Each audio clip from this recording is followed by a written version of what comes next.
After nearly 20 years of Vince Gilligan toiling around in the Breaking Bad and Better Call Saul universe, we're finally here. A new show from Vince Gilligan with a sci-fi twist. It's called Pluribus, and tonight we're going to talk about the epic two-episode premiere.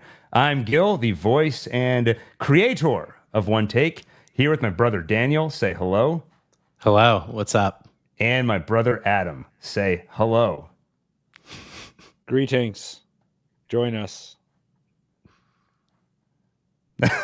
It really sounded like you were going to say more, but okay. I like that. Hello. I said 3 words. That's true. None of which were the word that I said to say. No, I'm not. What am I? Some kind of conformist? What is this? A hive mind? Yeah. Okay, guys. We've been waiting so long for this show, and we haven't talked about it Really? at all. Wait, have we been waiting that long? Because when did we first learn that it was being made? I think 2014. They kind of first started hinting at it. No, that's not true. I think it's been like 2 or 3 years. I think it's been like 2 or 3 years, which I think is a while.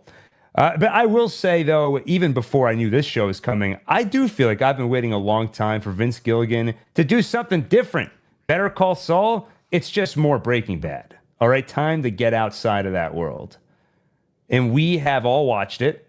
That's true this time, right? Not to throw anybody under the pluribus.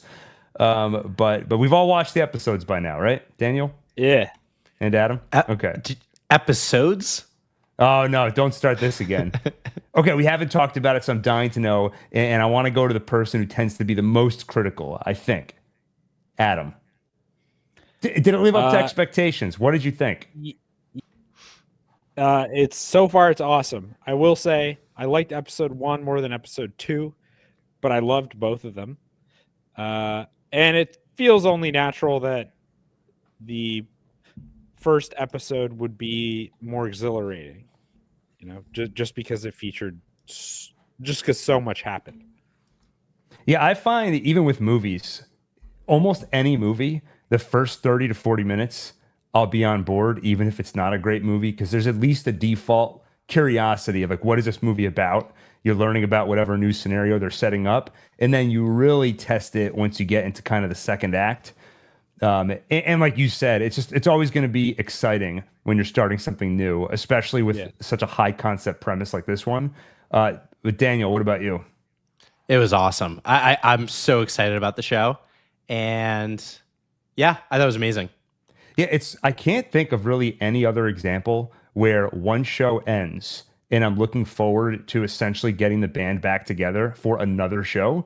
Like, it's not just Vince Gilligan, but he's bringing with him a lot of the same writers, the same composer, a lot of the same people, the cinematographers. So I almost feel like this is not exactly a new show. It's almost like the next in an anthology, but now it's sci-fi. It almost lives up to a promise that I thought I was going to get back in 2010. They announced a new show called Walking Dead, and I was like, hold on. AMC, the network that at the time really had only done Breaking Bad and Mad Men, they're going to do a zombie show brought to you by Frank Darabont, who made one of the greatest movies of all time, Shawshank Redemption. How could it be anything but a masterpiece? A lot of people will say it started... Sweet summer child. Yeah, I love when people say that in real life. But yeah, a lot of people will say the show started great, and then kind of like, I would say it was never all that great. I couldn't get through the first season like when it first started. Yeah, but this show kind of delivered on the promise, because I felt very similar. I was like, Vince Gilligan doing a sci-fi thing. What if you had the sensibility of Breaking Bad and Better Call Saul, but applied to my favorite genre? And I feel like, at least based on the first 2 episodes, we're getting that. Like, there is just something different about a show by this team where it feels like they have thought through every angle. Actually, literally, one of the things Vince Gilligan said is, I don't really like to repeat shots. And if you watch sort of a standard show on network TV, you'll see from episode to episode like a lot of the same setups, a lot of the same camera angles, because it's cheaper. But on this show, you'll constantly get different angles, and you'll see they've thought through every shot and the composition. It feels like a show where they're trying very hard. It's really like handcrafted. Like they actually think about every shot. Exactly. And every choice that might feel kind of arbitrary. Like, what should we have on the TV screens in the hospital? Like, could be generic, or there's a chance for a little bit of extra reward to an audience that's paying attention to the details. Right, exactly. And I think there's, if you listen to some of the behind the scenes, they'll talk about just some serendipitous things. Like, we're filming on location at a bar and there was something interesting in the background. Oh, that's cool. So we kept it in there. So it wasn't planned, but it's sort of a planned mistake. Something happened, they liked it, and they made the decision to keep it in there and work with it. Some of the, I've noticed recently I have a tendency to really focus on the negative, not in shows necessarily, but in the discourse. Like, I don't know in why. in general. But like I came across a couple random comments of like complaints about the show. And one of them was like, I don't get it. We've seen all this before. And I'm like, really? Have you? What? It's like, yeah, you've seen Invasion of the Body Snatchers or whatever, but it wasn't like this. Then to the extent that it is borrowing sci-fi ideas we've seen before, it's definitely putting twists on them. And even to the extent it's not putting a twist, it's sort of like, what if that happened in the real world? Because it's not typically done in this grounded, like you said, handcrafted fashion. Wait, Well, also, yeah, who you're has seeing so many little details play out? wait, and who has seen Invasion of the Body Snatchers? Like, that's some like really old movie. Like, I've not seen it. Have you guys seen that? Is that what it's called? Well, as Mr. One Take, I have to say that yes, I've seen it, and it's a classic. Aficionado. Yeah. Okay. Oh, by the way, somebody in the chat mentioned heavy Isaac Asimov vibes. That's the place I've seen this before. Is it's very similar to the plot in some of the Foundation series books. But it's if Isaac Asimov can write characters. That's right. Yeah. Especially female characters. That's especially what Asimov struggled with. Yeah. Yeah. So, I mean, needless to say, we all loved it. I probably haven't felt this way about a show since Severance, which wasn't that long ago. But Severance, I will say, it is a bumpy ride here and there. Overall, it's great. But there are certain episodes where I'm like, Vince Gilligan I'll say never this. would have let that episode air on TV. I watched Severance. I enjoyed it, but when the last season ended, I'm not sitting here jonesing for more. When it comes out, I'll be like, "Oh yeah, let me check it out." But I'm not going to be lining up to be like, "Oh, I'm on the edge of my seat. I can't wait to see what happens next." Wait, really? Yeah. Yeah, I would Whereas say, with Breaking Bad, with Better Call Saul, with early Game of Thrones, I was. It's a rare feeling, and it's a good feeling, and Yeah. I have that with this. You do have that with this. I thought you were saying you don't. Yeah. No, he's talking about Severance. No, I was saying, yeah. Oh. But you can see the Apple TV influence on the show as well, in some ways. Okay, I'm curious. Not necessarily in a negative way, and it's kind of intangible, but it does feel like an Apple show to an extent. Maybe just because of the intro. I see what you're saying. It's just like abstract shapes and stuff. It's cool. I don't have a problem with it, but something about it feel Apple-like. But that's all TV shows now. They all have to have this sort of abstract and ambiguous starting. Nobody wants to do it anymore. No one has the cojones to do the theme song that explains the plot. Yeah. Yeah. Something like Flintstones, but for Pluribus. Yeah. I'm not really sure what that'll sound like yet. Oh, we could throw that. I know. I'm sure you and I are brainstorming like little tunes we can start singing in our heads, but we're not getting anywhere, so we're not actually doing it out loud. Right. If we were in person, we'd be doing it right now. But knowing that there's an audience that will hear this publicly, the bar is a little higher for what we're willing to let come out of our mouth. We'll come up with something. Yeah. Don't you worry. But like Severance, it is that thing where I can't wait to see what happens next. Now, I know you had some caveats for Severance at the end of the season, but there are episodes you finish where you're like, you are jonesing for the next episode. And I'm definitely feeling that with this show, which is why it must have been so nice for you when you finished episode 1 and we sat down to record and we were like, wait, you didn't watch episode 2? And you're like, there's an episode 2? This is great news. And also terrible news. It felt, see, that's the test. When I realized there was a second episode, I was so happy. Like a second episode I could watch right away. I was so happy. Yeah, I could tell. I mean, I could feel the energy coming from you, which was exciting. Do we want to start the recaps? Go right into episode 1. Yes. Episode 1, titled "We Is Us." So it starts out with. Why are you laughing? Well, because it just sounds stupid, like bad English when you first read it, and then then when the quote actually occurs, you're like, oh, okay. The way it was spoken actually makes sense because the "we" technically is in quotation marks. Yeah, especially when you speak it in that stilted manner. We is us. It's us. And It I starts happened off, to be wearing a suit at the time. Yeah, that was great. This show does it brings back the great blend of humor and seriousness that you had on Breaking Bad and Better Call Saul. But here's a question: how excited did you get when you saw this satellites? Oh yeah, because the second I saw that, the second I saw that, I was like, yes, I was right. I knew aliens were involved. I knew it. Yeah. I did go back to our live stream. I listened to the entire thing. So a few weeks ago, when they released the first teaser, we did a live stream where we made all kinds of predictions based off the very little we were given. I went back and listened today to see how much we got right, how much we got wrong. I will say on the aliens point, we all kind of were on and off that idea at various points. Like Adam, you were like, it's aliens. And then I was like, I don't think it's aliens. And you're like, yeah, you're probably right. But then at the end, we kind of came back around and we were like, okay, it's definitely aliens. Because the little tagline Vince Gilligan came up with was like, the most miserable person on Earth has to save everyone from happiness or something like that. And it was the specificity of on Earth. We're like, wait a minute. Mm-hmm. Why do we have to specify what planet we're on? Aliens. And I love the twist of like, well, okay, she is the most miserable person on Earth because there's only 12 of them. Yeah, yeah, and those other folks, we'll get to them. I have a lot of thoughts, but humanity makes contact. They're getting a signal, which cannot be anything but the work of some intelligent creatures, because it's clearly not of nature. Well, Adam, I know what you're thinking. It's probably just bouncing off the moon.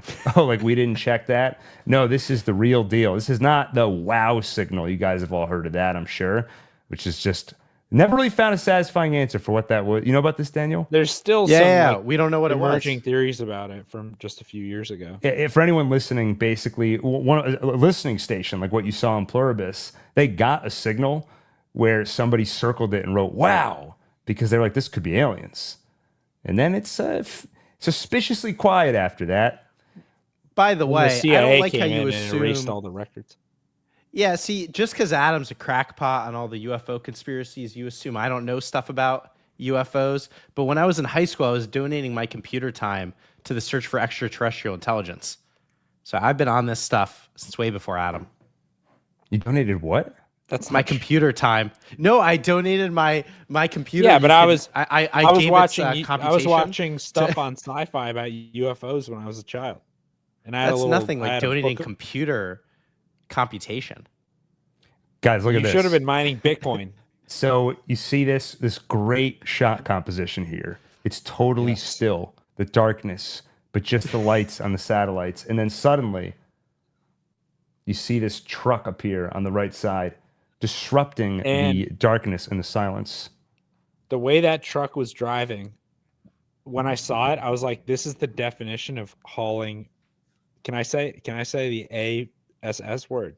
I think Sure. I can. It's hauling ass. Yeah. There's no better word for it. Yeah, I told you everything you needed to know. When someone is rushing by satellites, you know, okay, contact has been made. I love the in terms of the sense of humor, the when the one nerd is kind of explaining to the other what he saw, and he's like, "What do you think it is?" And the guy just goes like he can't even get the words out. Yeah. He's kind of like snorts a little. And then the way it just keeps cutting The from casting, like the casting is so good. Like throughout the both episodes, down to the minor characters, like that's exactly what you would expect this crew to look like. yeah. And it goes from actually at first I thought this guy in the back here was Price or Daniel Wormald from Better Me Call too. Saul. I had the same Yes. thought. Mike Carnes. Yeah, his voice is so similar, and I know I've seen other people online make the same comparison, so I know we weren't the only ones.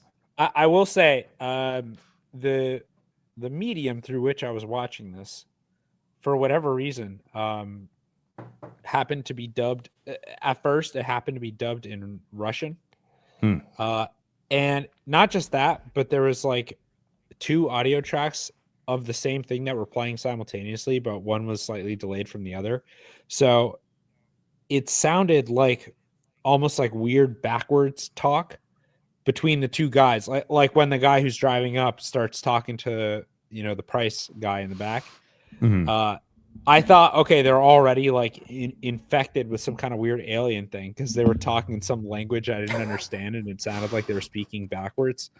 And then when it kept going, I was like, wait, let me change the audio track. Okay. Not going to ask any questions. But I thought they were just jumping right into it. It was funny. What dark corner of the internet you were hanging out on? Where you're getting these weird signals. You're like, wow, I've made contact. Yeah. Well, basically, they're getting this weird signal, and soon enough, as all these scientists get together, one of them finally figures out what it is, and it's basically a chemical formula. So one thing the show has is a countdown. It starts counting down from 439 days, and then it skips ahead to 71 days, so it's been about a year. And at that point, they're actually synthesizing that chemical cocktail in a lab and testing it on rats. And we kind of leave that and we meet Carol. So we start out in a bookstore. We hear an author reading her own work, and we get this shot from the back of her head to show you no ponytail. This is definitely not Kim Wexler. But it is Ray Seahorn, the same actress. Yeah. What? Go ahead. Well, there's some similarities. They both have like a vice that's getting to them. In the case of Kim Wexler, it was indulging in like schemes and crimes, rolling around in the mud with Jimmy. And in this, it's, the alcoholism, primarily the alcoholism. Yeah. Well, you could also draw a parallel in their professional lives where you could definitely see Kim in her law work. And for people who are just jumping on board for Pluribus, we're talking about a character from Better Call Saul. She was a lawyer. And there was definitely some shame that came with not just her success, but her success as what she saw as at the cost of, good people. She's working for the big corporations that are stomping on the little man, kicking them out of their homes when they need to. And then here you have this author, Carol Sturka, who is writing what she considers drivel, trash. But the audience eats it up and she keeps writing it. So there's also some shame. She wants to be writing some more serious stuff. So we see her doing this reading, and this is where we find out why the working title of the show was Wicaro, not Wicaro, as they point out in the episode, but that's kind of the name of the book series she's writing. I love the cast, just the casting of the audience for the reading, like the reading, and then I haven't been into a Barnes and Noble or a Borders in a very long time, but you feel like you're there. Yeah. And you see kind of the fanatics. You see one guy pull out a real sword, and people are asking questions like, Rapon's not on the cover of the book. You got to tell me he's alive. She's like, well, you got to read the book. And she's like, I'm just telling you, he better be. And she's like, check out page 280. Because it's like, you're like, she might actually off herself if he's not. But you can see there's at first, you don't really see an indication that she's ashamed of any of this. And she's actually being extraordinarily patient and kind to her fans. Even when the guy pulls out a sword, she very nicely tells him, you got to put that away, the security guys. Yeah. So I had a bit of a negative reaction here, but I don't know if it's misplaced, which is during this scene, I had that feeling of, man, I hope they don't do the classic thing where right after this, she goes, I can't do this bullshit anymore. And then she did exactly that. Am I right that that's cliche? Well, it felt like a trope. I agree, but it's also a real thing. Like, think about George R. Martin. There's no way he cares about Game of Thrones anymore. Or When A you Song said of think Ice about and Fire George R. R. specifically. Martin, I just wanted to say no. I don't have to, and I don't want to. You know, like this is a real phenomenon. Like, so I agree, it's kind of a trope, but it's one we're familiar with, and it lets you establish the character really quickly. And if there's one thing you can say about this first episode, is that it moves very, very fast. Yeah, It's it kind of moves efficient, and it's still believable. Yeah, it's interesting because in the broad strokes, it moves fast. Like it skips, but after each skip, things move relatively slowly. Like you spend a lot Yeah. of time in the scene of her reading and Well, interacting with the fans.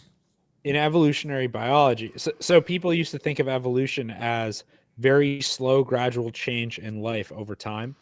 And then they discovered that it was actually more like something called punctuated equilibrium, meaning you have some great big disturbance, and then you have very rapid change, and then you have long periods of relative stability. And I think that's a good way to tell a story is you have sudden changes, then you dive deep into the details and you watch some kind of process unfold slowly, then you have a big change again. And that's definitely the writing style being used here. Yeah, I mean it almost sounds like, well, you're echoing two things. One is Walter White's speech in the first episode of Breaking Bad, where he's like, you have evolution, then transformation. I thought almost that's where you were going. And then Vince Gilligan, the way he's described this show coming up to the premiere is that it's our world, but there's a twist, there's a big change, and then hopefully a lot of dramatic potential comes out of that. So it's exactly what you said. And I also like what you said about going into the details. That's also something Vince Gilligan has talked about, where he actually picked this up from Stephen King's book On Writing, which was a memoir / kind of a guide for how to be a better writer. He wrote it decades ago, and Vince Gilligan read it, I think, in college, he said. And one thing he took from the book is that, and you know he took this from the book, is that people like to watch people work or do a process. So all those scenes of like Mike Ehrmantraut taking a car apart, or as we'll get to, Carol having to bury a body, going through every step of the process, you can thank Stephen King for that. But I think one thing that does is it just lends credibility. It makes the world feel so much more real. So those big fantastical changes really land with impact. And that goes back to what I was saying earlier, where it's, okay, we've seen Hive Mind before, but to me, this is what if Hive Mind happened in the real world. And then, of course, there's some twists on what that hive mind actually is, which makes this more unique. But going back to what you were saying, Daniel, yeah, it's a bit of a trope that like you put on a happy face and then the next scene is like, ugh. But like Adam said, it's real. And I do that. Yeah, I do think we've that all at done work this every day. Yeah. Yeah. As soon as a stream turns off, ugh. Not for this show, but like Alien Earth. Like, all right, Daniel, what did you really think of that show? Yeah. No, you had no problem being honest about that. And I had no problem abandoning those streams once the show got really bad. Yeah, I think we all noticed that. But man, I also think they do a good job of. She doesn't get in the car and say like, "Oh, this is all a bunch of crap." It's delivered in a slightly more clever way, where the driver is like, hey, you see a big crowd in there. Should I know who you are? She's like, well, that depends. Do you like reading mindless crap? So I guess it is kind of exactly what you said, Daniel.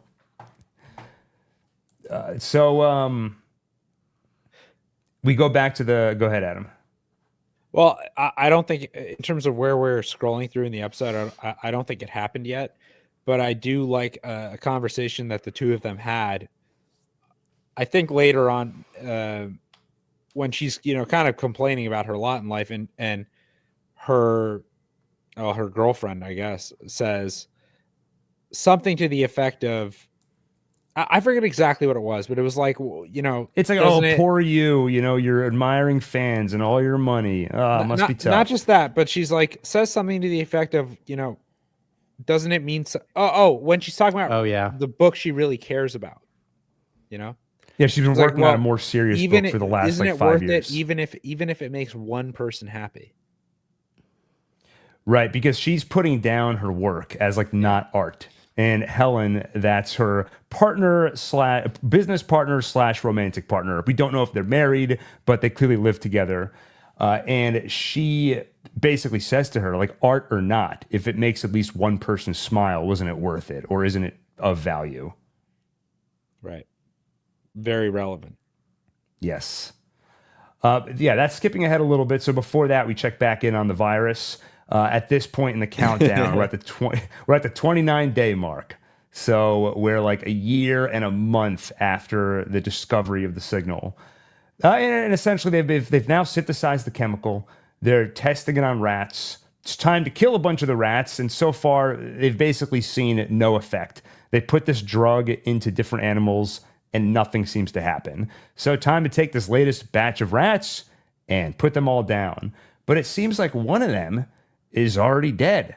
I better take it out of its cage, take my glove off, and feel for a heartbeat. Oh my God, the heart is beating rapidly. I guess I know I'm watching the kind of show where like she's gonna get bit and there's gonna be an infection spreading. So maybe I'm biased, but it felt kind of stupid that she would do that. Well, and sorry, the unforgivable part is when she gets bitten and starts having a reaction, and the other guy brings her with him out of the quarantine zone. Like, well, but they go into the decon shower at least. No, but why would you even? Also, she's now infected. Like they're good friends. They're it seems like they're pretty good friends. So it seems like the emotion took over. Like, I gotta help my friend more than I gotta follow all the protocols or whatever. I'm not saying it's unbelievable, but it's just like, that's so stupid. Yeah, I know we like to watch people behaving competently, and it's painful when they don't. Except that's the real world, mother. Stop. Yeah, it is like there's a fine line of incompetence is real.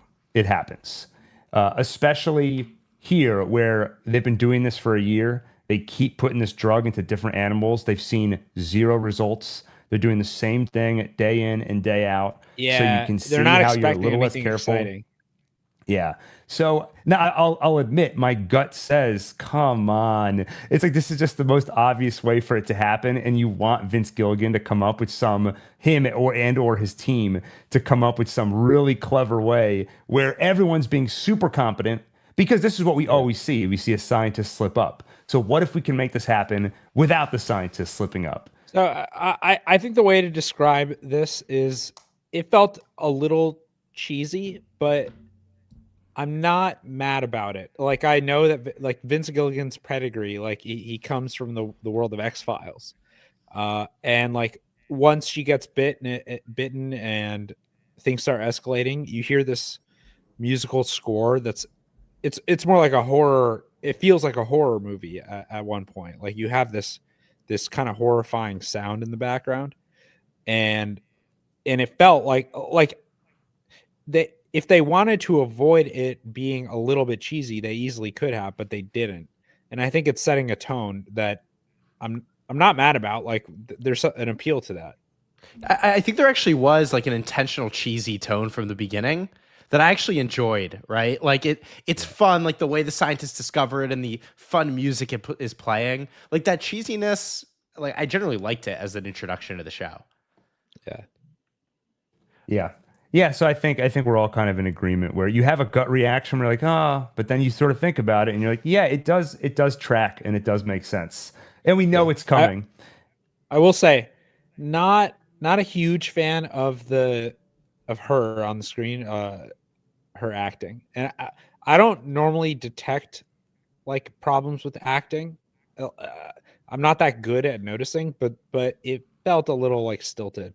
Yeah, you know what I find interesting is that I said this in a recent video where it seems like acting is almost like an ink blot test, especially as it pertains to children, I'll say. When it is a child actor, a lot of times I see it and I'm like, I couldn't have found a better actor here. And then I go online and people are like, oh my God, the acting. So Matt is magnificent.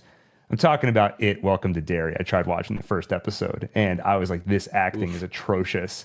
And I go online and it's nothing but praise. And I couldn't believe it. 2 child actors show up on this show. And I was like, they're only on screen for like 30 seconds. Daniel could have done a better job.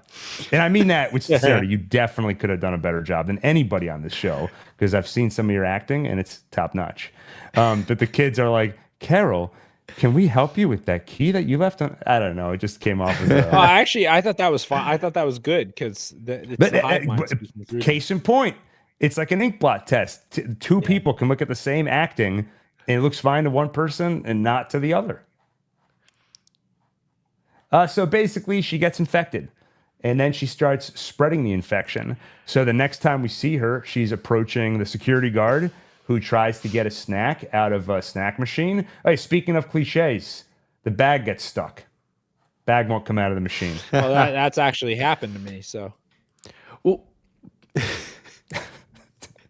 before we continue, I heard the sharp intake of breath. Go ahead, Adam. No, I'm saying that actually happened to me on a night shift. So it's a cliche because it's real. Okay. So wait, I wanted to comment on when she initially gets infected. I was thinking about this, and it's an interesting moment, right? Because, okay, what is explained later to us is there's been a joining that happened, right? Like, it's a psychic glue of some form. All of humanity now has this collective hive mind, right? Everyone who's infected. So it made me wonder, though, what was happening for the very first human who got infected? Because she immediately smiles and starts executing the plan to infect others. But before everyone else was joined, there's nobody else in the hive mind. So it makes me wonder, there's kind of two options in my mind. One, there's a broader hive mind already, right? Maybe she's joined with like some alien intelligence or something, or the virus itself / some other entity. Like, I guess it's kind of the same thing. Like, there is some mind that already exists, basically. Well, I'll say, as far as I can tell, those who are infected, they can't really lie or be dishonest, but they can like poorly withhold the truth or withhold details. Like when Carol wants to know, how many people she killed by getting angry, right? She doesn't tell her, what's like the hive mind ambassador's name that she Zosha. Zosha. Yeah. Zosha like kind of doesn't want to say the full number, and then you find out later, right? And then when they bring up the aliens, when Carol asks about aliens, Zosha is like, well, we haven't been in contact with any, although they probably exist or something.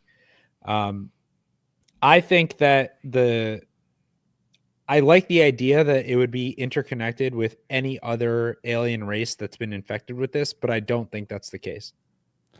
Yeah, I had the same thought, because I was like, to your point, Daniel, it's not just a joining. There's also some imperatives in there. We don't kill any animals.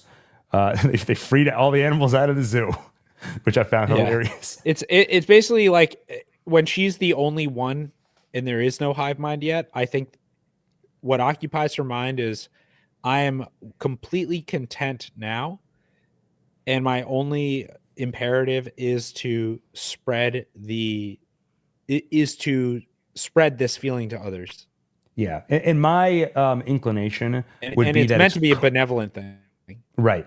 Well, yeah, there's some assumptions in there, like you said, they can't lie. We don't actually know that. It seems that way so far, and it's sort of like, it just seems like they're trying to portray this benevolence. So it's the impression we get, and they seem to answer any question you ask. It's just a matter of asking.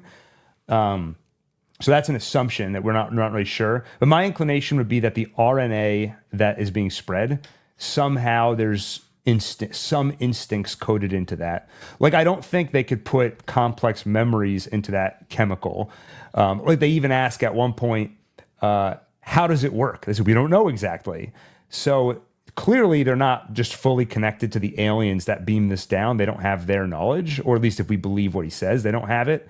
So it could just be there's a few rudimentary instincts in that RNA somehow that say, spread this, that's your imperative, and don't kill. So far, those are kind of the two. And in terms of spreading it, I guess part of that instinct is do whatever you can to please the old schoolers. And those are the terms that they use behind the scenes. The others are the ones who have joined. The old schoolers are the ones that have not assimilated. There's also a possibility that like there's also a joining that's occurring with like something fundamental to reality, right? Like they might be partially joining with like nature itself, and that's why you have these rules about not killing animals, right? The fact that like the rat potentially joined as well, right? Like it might, maybe this particular instance of it is engineered for humans or like more sentient life, but it might be something just deeper in reality itself that they're like connecting with. The other possibility is, okay, if you have a hive mind and there's some kind of psychic communication, who's to say that messages can't be beamed down from a satellite, that they can pick up on the same, psychic frequency? So it could be that the aliens send along those imperatives and they're able to pick them up somehow. That was another thing I was wondering, like, how do you suddenly enable these antennas in human minds? Is there something innate physically in us where we're capable of this? It just needs to be unlocked? Or what is it altering in our system that suddenly allows this form of communication across the globe? Because we'll see later when Carol asks Zosha, I want to meet with the others. She just kind of turns away for a second. They all said yes. So she's almost instantaneously communicated with people on the other side. Now, it could be like it's like in Lord of the Rings where you light the fire, then they see it, and then they light it further away. So the message is kind of bouncing across people, and that's how it can travel across the globe. Still impressive, though. But that's why I think there's something fundamental in reality here. Like, I think you have to assume for this scenario that there is some like consciousness that's inherent in reality itself, and it's like it's like gravity or something. Like there's just consciousness, and there's like a consciousness field, and we humans have each like cut ourselves off from that field, and this psychic glue is enabling people to like reintegrate with it, and it's like already there. We just have to tap into it. So someone's been microdosing. Dale forgot we're talking about a TV show. Yeah. We'll see. A lot of questions. Shockingly, after 2 episodes, we haven't cleared everything up yet. The lady goes around, starts spreading the disease, and it quickly spreads throughout this facility. We see a bunch of people start methodically swabbing their cheeks and putting these. There's something very funny and cool and unsettling about seeing people in places where they don't belong. So you see like a delivery guy in there joining. You see the janitor ends up being in there too, helping out, and it's all completely wordless because they have no reason to speak with each other anymore. Yeah, and that's a nice detail you see they stick to consistently. Anytime we are with the others and there's no old schoolers around, there's no verbal communication, because why would there be? And you see in this scene when they're going through and collecting the specimens to be distributed, they're all moving in perfect synchronization with each other. And they're experts, right? They all know how to do it. Later we'll see that they make the point, anybody could fly a plane. Anybody can borrow any expertise that's in this now global hive mind. So why do we think they were doing this? Why? Yeah. What are they? I mean, they're putting them in petri dishes. Are they trying to like culture it to create more of the virus and then like spread it I think elsewhere? they're planning for that's when they end up going and making all those chemtrails and like aerosolizing it. Yeah, and that's like a year later, but yeah. Yeah, and they'll say later that the Army caught wind of what they were doing, and like then they had to speed up the process. But they said the people had to get it station, up on the space shuttle. Yeah, exactly. So not all of this can be done. They quickly realized just going around kissing people, it wasn't going to get around the entire globe. What I like is that so far, okay, when you're watching something like Harry Potter, think about the time turner, for example. Once you realize that, okay, this little girl has the ability to time travel just so she can take like multiple AP classes simultaneously. And you're like, wait a minute, that like breaks the story completely because there's so many other possible uses for it. Whereas with this, at least in the first 2 episodes, I haven't seen any situation where I think, hold on, wait a minute. if the hive mind works in such and such a way, why would they execute their plan in this way rather than that way? So far, it's playing out rationally according to the rules, which I greatly appreciate. Because you lose the buy-in as a viewer completely once you feel like they're not paying attention to the rules. Yeah, exactly. And I think that is one thing that defines a Vince Gilligan show. We join back with Carol while this, I'm going to call it a disease, but maybe it's not. Maybe it's a good thing. We'll talk about it. While that's What's spreading the there opposite at the of disease? Daniel? Daniel is the opposite of a disease. Yeah. The ultimate good.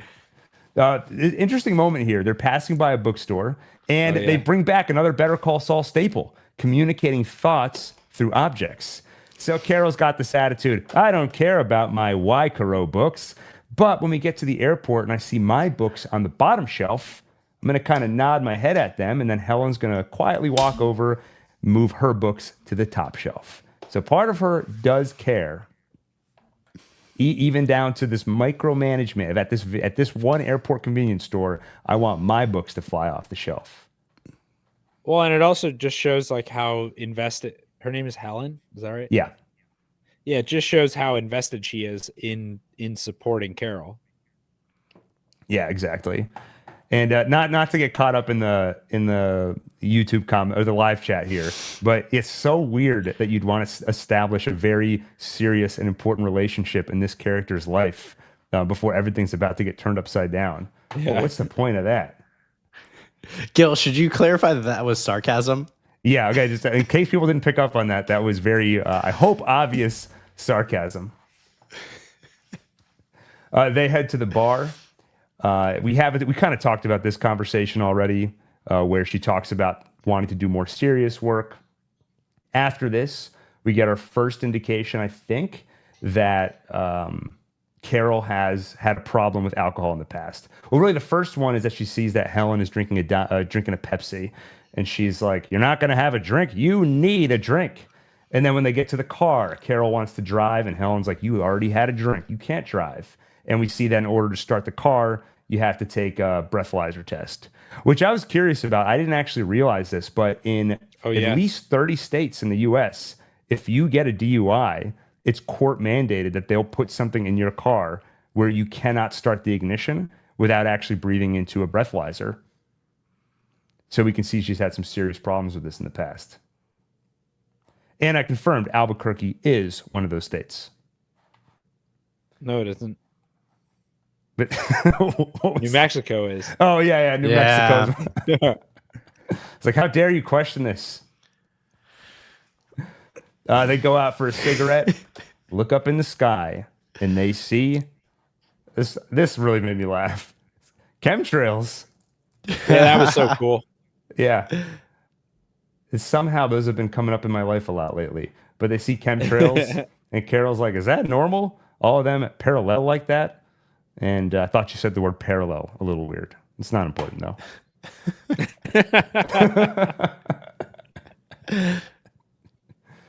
This is where it's all happening. So in the bar, actually, as they walk outside, you see on the TV screen, it says something like airspace shut down. You see things are starting to go to hell. They shut down the base. Exactly. After the chemtrails, we see a car crash. We see Helen start to convulse. And basically everybody in the world is now frozen suddenly and just convulsing in place. And speaking of process, we see Carol go through a very annoying process where she has to grab a sign from outside the bar, use it to essentially hoist Helen into her car, only to realize she can't start the car because she had a drink. So she switches to a pickup truck, and we watch her go through every step of the process. And we've already emphasized so many times why that's great, but I thought of an additional kind of benefit to doing that, which is you see these characters dealing with a lot of fantastical issues, things that would be a little bit harder to relate to, sitting down and having a conversation with a representative of the hive mind. But if you're also with these characters going through very relatable things, now I've never lifted a body into a car, but I've lifted things, and I can very easily relate to how frustrating it would be to go through that process. So you're with the characters on these little detailed moments, and I think it helps you to be with them for the bigger moments too. She rushes to the hospital. It gives you this feel, especially with like the clock that keeps appearing. I had the feeling like I was watching a show like 24 or something where it's all in real time, because there were so many drawn out scenes of these processes and details that I had to actually, when the episode ended, I had to think back and be like, wait, once we got to Carol, did that all happen in real time? And I was like, no, it didn't, but it felt like it. Yeah, I feel like you almost automatically get that anytime there's a countdown. And it's also kind of interesting because the show doesn't tell you what it's counting down to. Now, you know, probably because you know the premise going in. And even if you didn't know the premise, as soon as there is a chemical involved and it starts spreading, you understand, okay, we're counting down to essentially when it goes global. And this is when we're going to cross over the 0 point. What was that? Day Z. What is that, when the zombie apocalypse happens? Yeah, I think that's what they call it in Shaun of the Dead. Maybe. I don't remember that. And I love that movie, so I question that. Just don't say the Z word. I promise not to. So she's heading to the hospital. You get the classic, you see the cityscape on fire, so you can see things are going to hell. Gets to the hospital. Everybody is still frozen. She goes out to the truck, and when she's not getting help from anybody, she sees that Helen is no longer convulsing, no longer breathing, and starts to administer CPR. Now, I know, Adam, anytime we're watching a movie and CPR happens, it's a sticking point. It doesn't look real. How do they do in this scene? Her chest compressions were good. I was impressed. They were good. Okay, awesome. I thought so because they kind of did it at an angle where you can't really see her hand making contact, but you could hear the sound of her body hitting the pickup truck because you have to compress pretty hard to the point where there's risk of breaking ribs, right? Yeah. In fact, usually ribs break. Yeah. So there you go. No details skipped. And actually, if you listen to the Insider podcast, they talk a lot about getting these details right. Like even with how you swab the instruments in the scene we saw earlier of them putting everything in the petri dishes. That little circle, that kind of loop that they did. Right. They had all kinds of experts there. And actually, a lot of the extras had scientific backgrounds. So they'd be like, okay, who knows how to do this test? Okay, you come up and you're going to be in this scene. And I'm sure none of them lied. Right? Like if you're an extra, you're like, anyone know how to hold a beaker? And you're like, yes. Wait, I want to nitpick at one of the details. Adam, please. How would you culture a virus? Like you culture bacteria on a petri dish. Daniel, it's not exactly a virus. It's a psychic glue.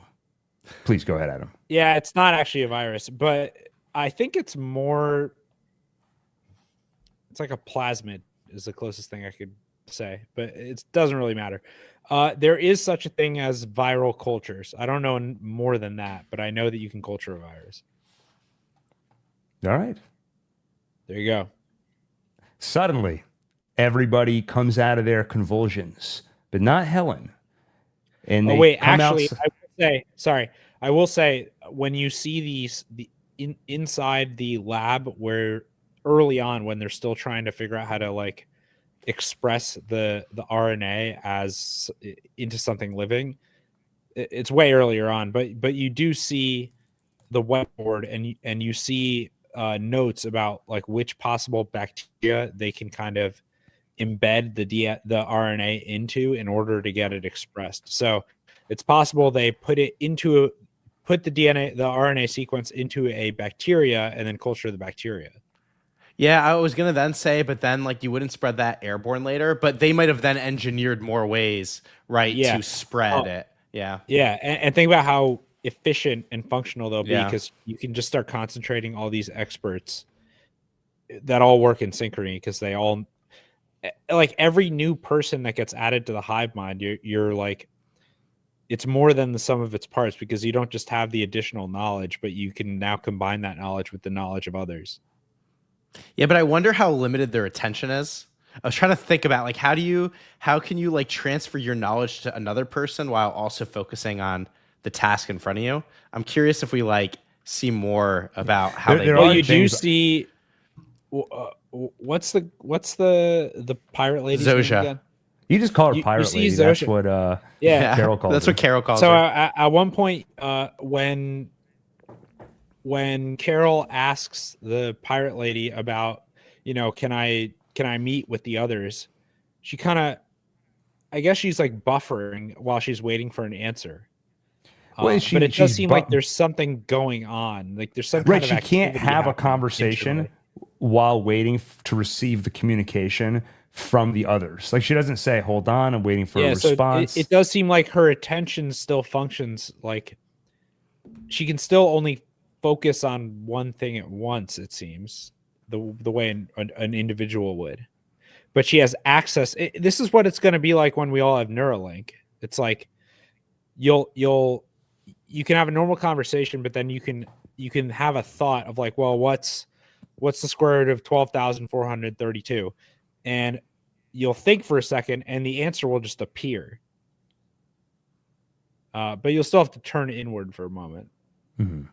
Yeah, these are questions where it'd be really interesting to delve into them. I wonder how much we will, because we know Carol is definitely not one to ask the others a lot of questions, and we don't have a scientist who can analyze them other than themselves. So I'd be very curious to see how or if any of these things are explored.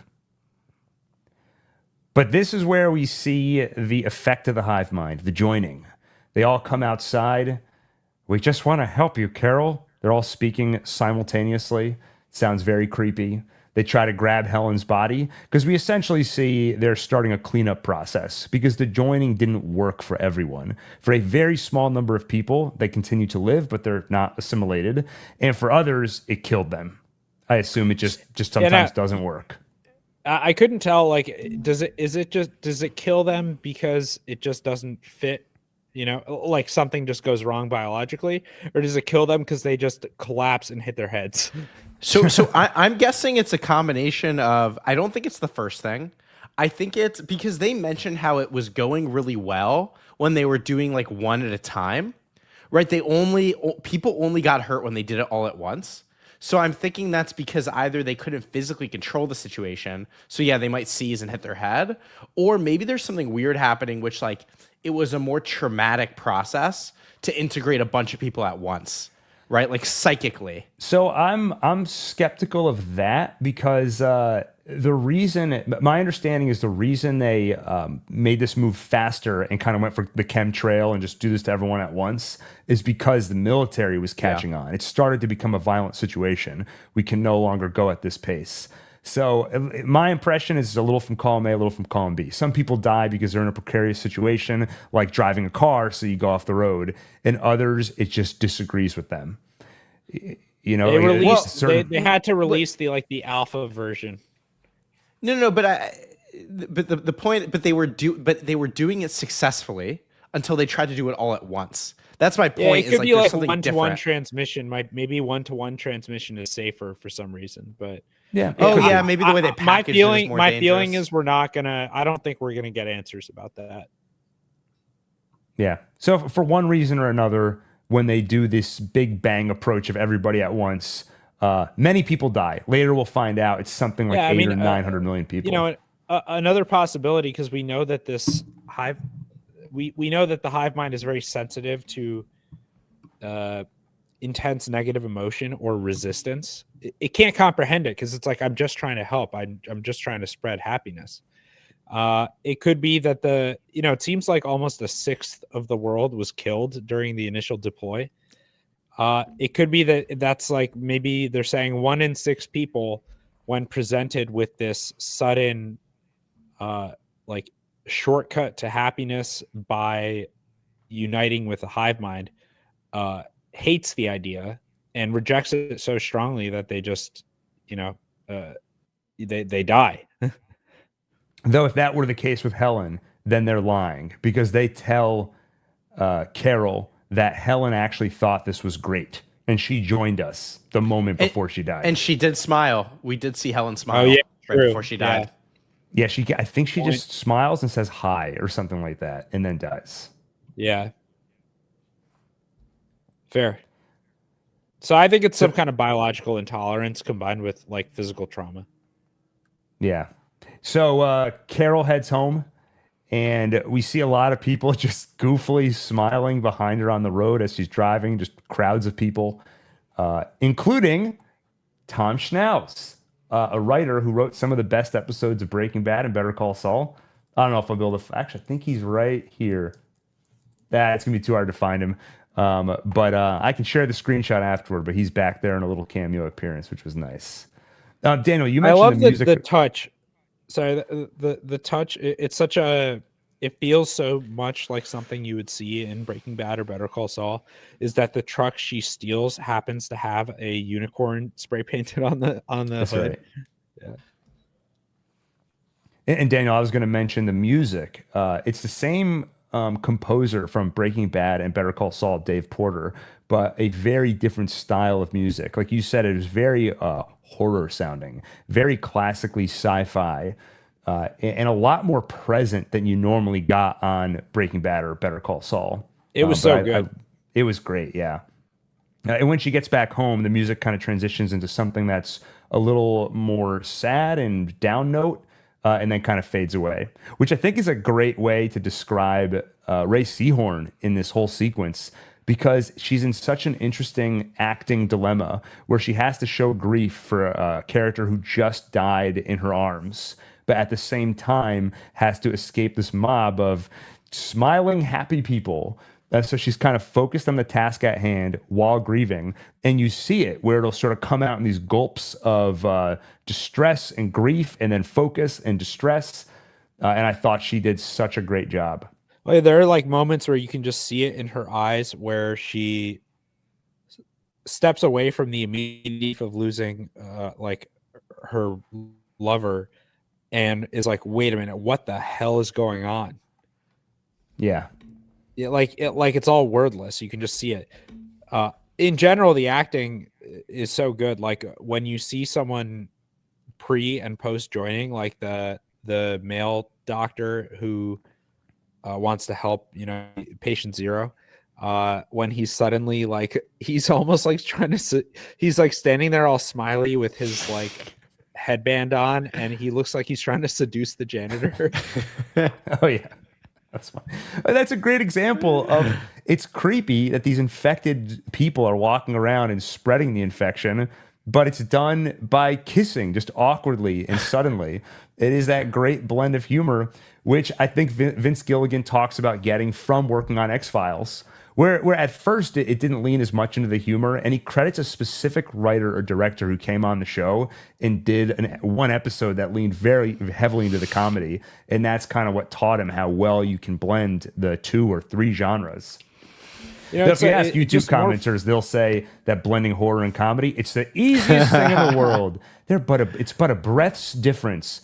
Horror and comedy are exactly the same thing, to quote many YouTube commenters that I saw. Quick reminder that if you comment, it really gets to Gil, and he'll remember it. He'll remember it for years. Gil, that's a comment from the menu video. Yeah, when did the menu come out? That might have been 3 years ago. I think. I will say this is a more broad discussion about the nature of this disease or the hive mind, but it seems both very benevolent, yet it has no understanding of or appreciation for the notion of consent. Right? Yeah, it's kind of like they have a very rudimentary understanding of violence is when you punch somebody. Everything else, all I did was kiss you. All I did was grab your consciousness and shove it into a hive mind. Right, and yet every single person who has successfully joined, which is the majority, the vast majority, is now happier. And so it thinks it's doing something good for you. It doesn't care that if it's against the person's will. It doesn't have an understanding of the will of another thing. Yeah, I think there's also it's pretty interesting, right? Like when something enters a hive mind, I think it's unclear whether you killed all the individuals that were there or not, right? Like if it integrates into this collective consciousness, like I don't know if the individual people are still alive. Like arguably it kind of killed each of those people. Maybe they can be restored. I mean, they kind of are still alive. Like Carol can still, if she wanted to, she could still, and I bet we'll see this. She can probably still speak to Helen, you know? Yeah. Because they have every single one of her memories, and they know everything about her.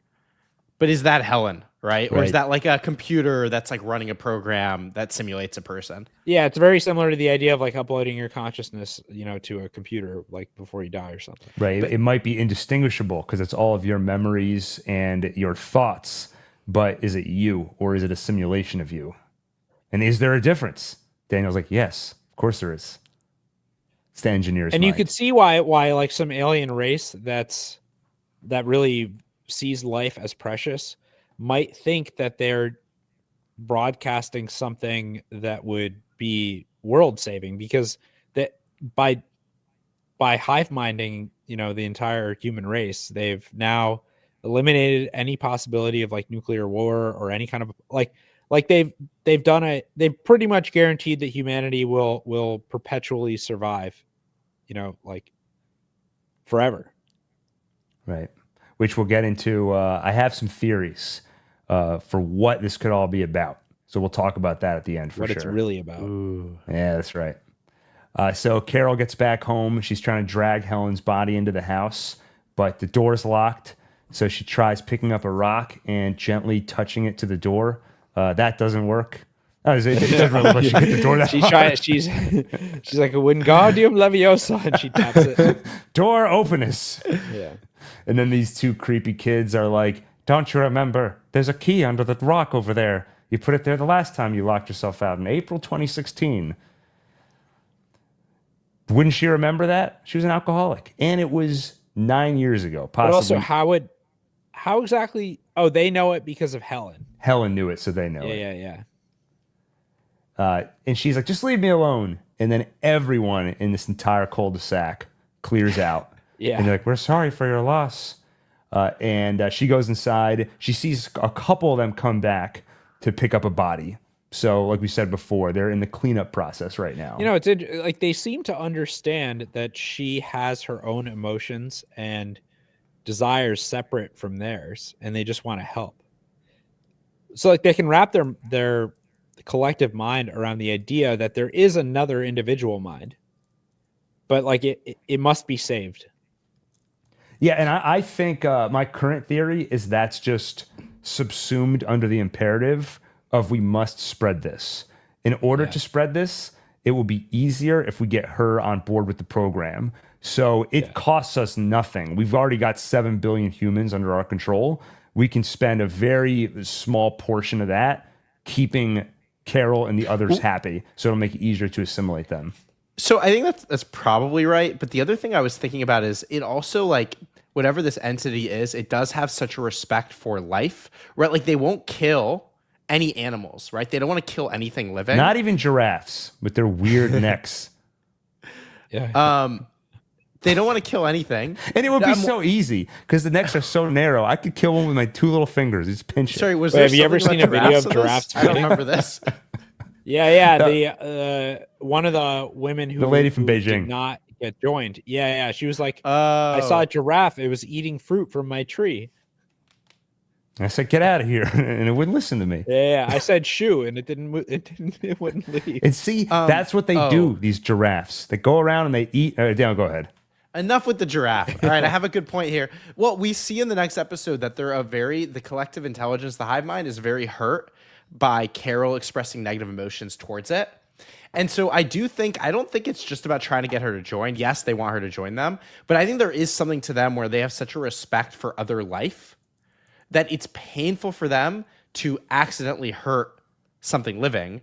And an animal like isn't really going to be hurt by them, right? Like animals aren't like emotional in that way, like as long as they don't physically hurt them. But like Carol is a conscious living thing that can be very angry at them, right? And so I think to them that like is harming life, right? So I think that's why they're like...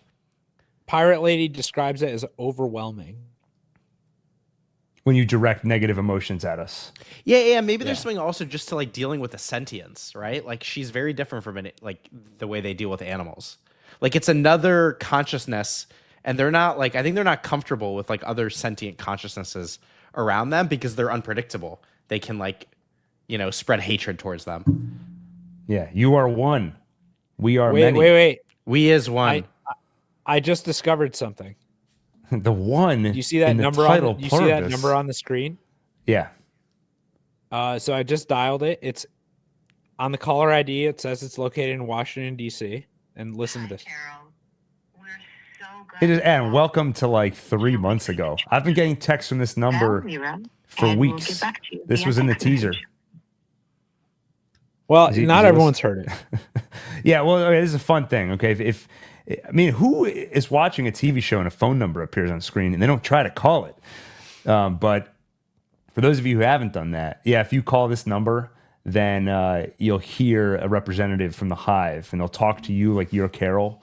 And then if you, they'll text you, and if you agree to receive text messages, they'll start bombarding you with all kinds of spam. Oh, see, No, not they really. do believe invite in you. consent. Exactly. But they'll give you a heads up, when a new episode's coming out. They'll invite you to a premiere, but the tickets ran out, so I couldn't go. But Guy Incognito went, and he got a box of donuts, and he's going to send us the box. But he ate the donuts. That's awesome. Yeah, the donuts that I forget the name of the company, Sandpiper. I know it's not that, but whatever was the donuts that they had. Mesa at the- Verde. Yeah, exactly. Sorry. At Mesa Verde earlier. All of humanity is available to man this phone. Why would it ever go to voicemail? They really should. They should put AI, like an AI chatbot, on the text message thing. So that People love that. People love AI. Actually, Vince Gilligan, in the credits of this show at the I saw way this. end, yeah, it says this show was made by humans. So he's not a fan of AI. that could have been He's, ta- Apple. he's imposing taking it. the brave stance Yeah. of an artist. So Carol turns on the TV. Go ahead. Well, no, go ahead. I was just going to say how cool this scene was. This is one of the best scenes I've ever seen on TV. In terms of that one Reddit comment I saw that was like, we've seen all this before. And I was like, really? You've seen somebody turn on the TV and see somebody behind a lectern at the White House speaking to them, representing the entire world. I've never seen this before. And it's hilarious. How do we get in touch with Carol? Let's just stand up in the White House. He's just put this on standing TV there until she waiting. calls. Yeah, Yeah. you see him like grabbing a drink of water, scratching his nose, and then she calls him and they have a conversation. He keeps reassuring her. Just a reminder, you are in no danger. You are perfectly safe. And that keeps coming up in the marquee. You are safe. Yeah. And We're she not start- aliens. Chiron. That is the best part when she's like, it's aliens, right? I mean, it's an alien invasion. And they're like, no, we are not aliens. And it says it on the marquee. We are not aliens. We can't read minds. You are safe. This scene is insanely good. It's so surreal. It's so funny, and yet it feels so serious at the same time. It's like you don't see this. You don't see the writing this effective, anywhere else. Yeah, it is hilarious. It's suspenseful. It's disturbing. And you can't turn away. It goes like one way I always like describe Breaking Bad and Better Call Saul is it's like hyper real. It's like if you took reality and just like cranked up the volume really high. And in this case, they like I've seen like YouTube shorts like people who make like funny kind of sketch comedy where it's supposed to be like a fake news broadcast, but they make it look like someone recorded it from their phone while the news is playing on the TV, and it makes it feel more real. And that's like exactly the same effect you're having here. You're not seeing it's not like the broadcast then takes up the full screen. You're seeing it on a physical television. Yeah, I think that does help.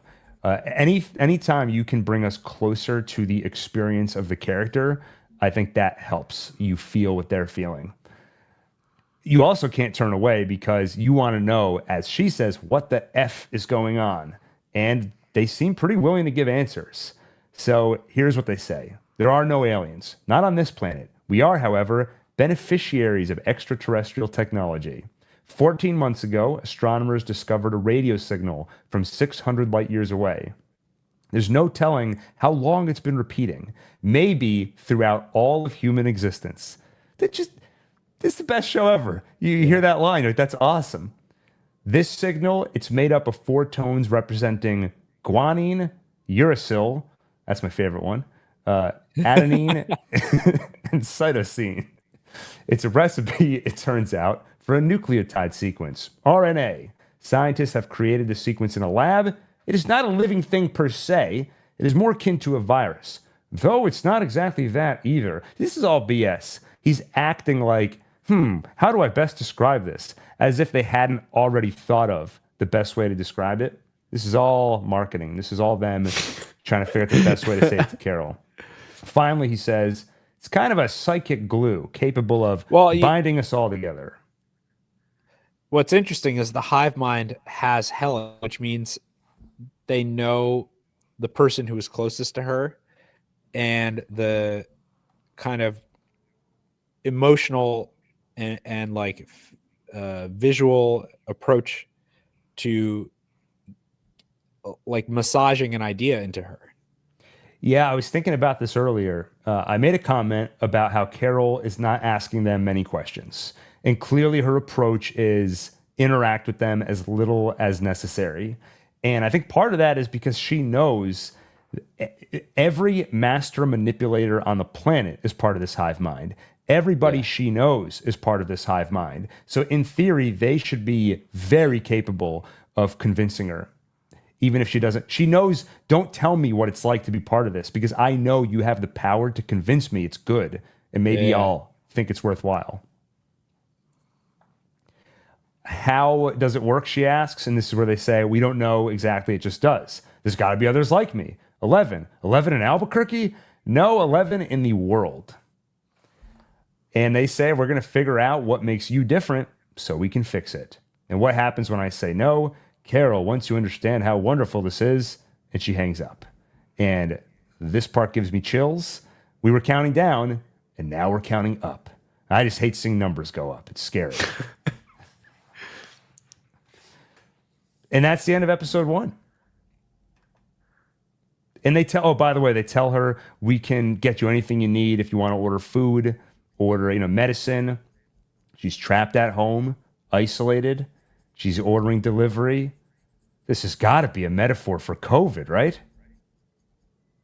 I just have that didn't even occur to me. I get a little frustrated because anytime a movie or a show comes out that has substance to it, you see all the interviews where they really want it to be about a very contemporary thing. Like 28 Years Later came out, and every interviewer is like, it's about Brexit and COVID, right? Please say it's about Brexit. Say it.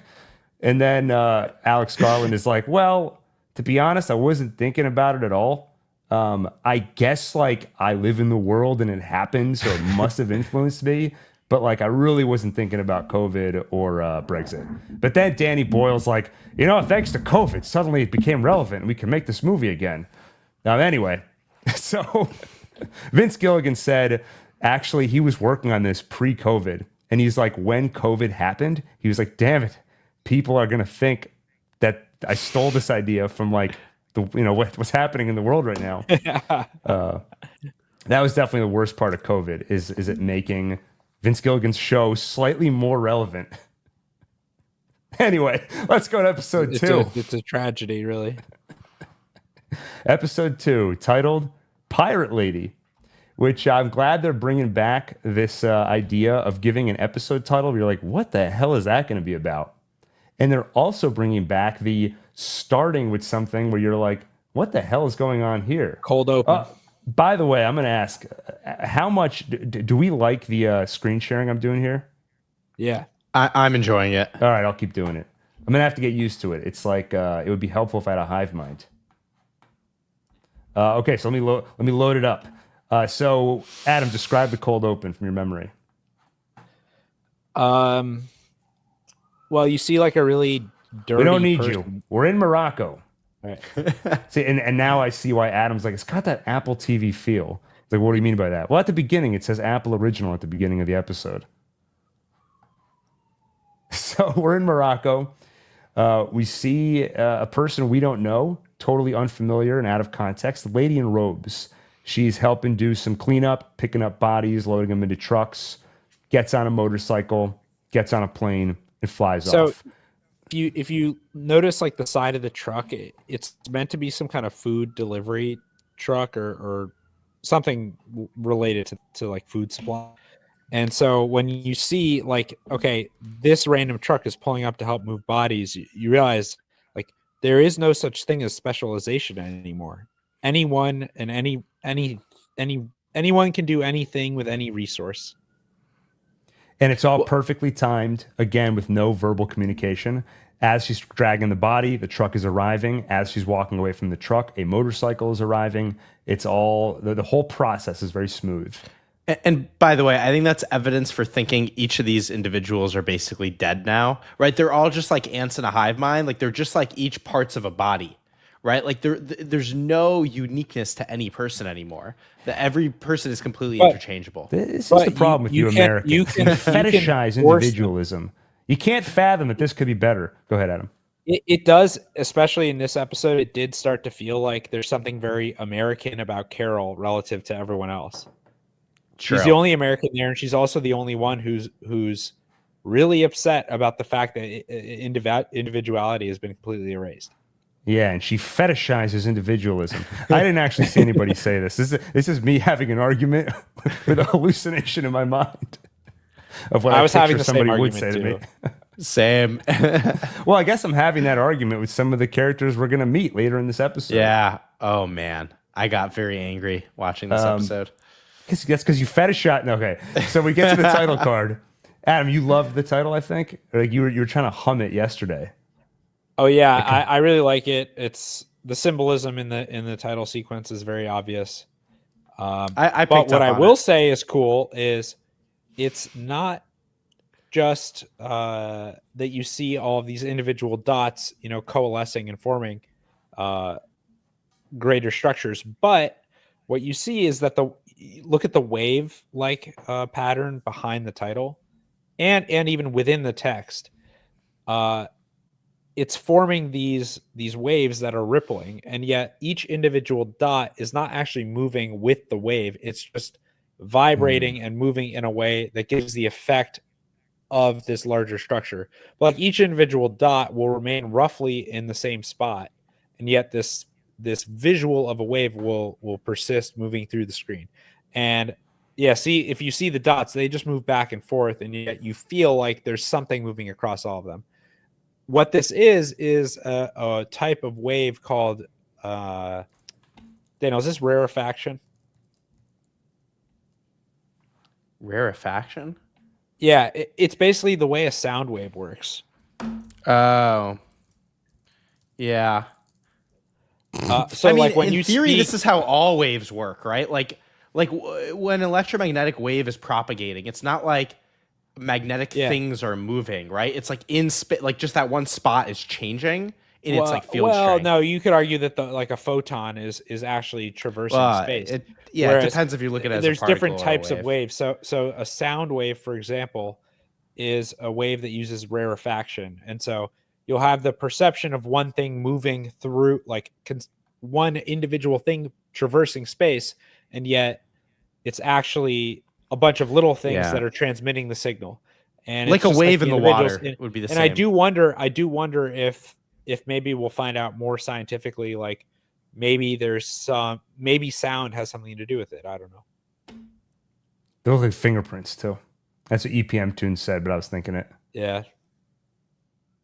I was smiling a little. To be honest, my opinion on the fingerprint thing is that it might be a happy accident. I think it's a coincidence, or maybe they put together the title and realized, well, if it looks like a fingerprint, that's also adds into the symbolism because a fingerprint is associated with an individual identity. But I don't think that was I don't think that was a driving force. I think that was more. Yeah, I wish we could have. If it were on purpose, I'd say the fingerprints are on the word pluribus, and then it's surrounded by all these dots. So it's kind of like the individual standing out, like Carol, among the joined horde.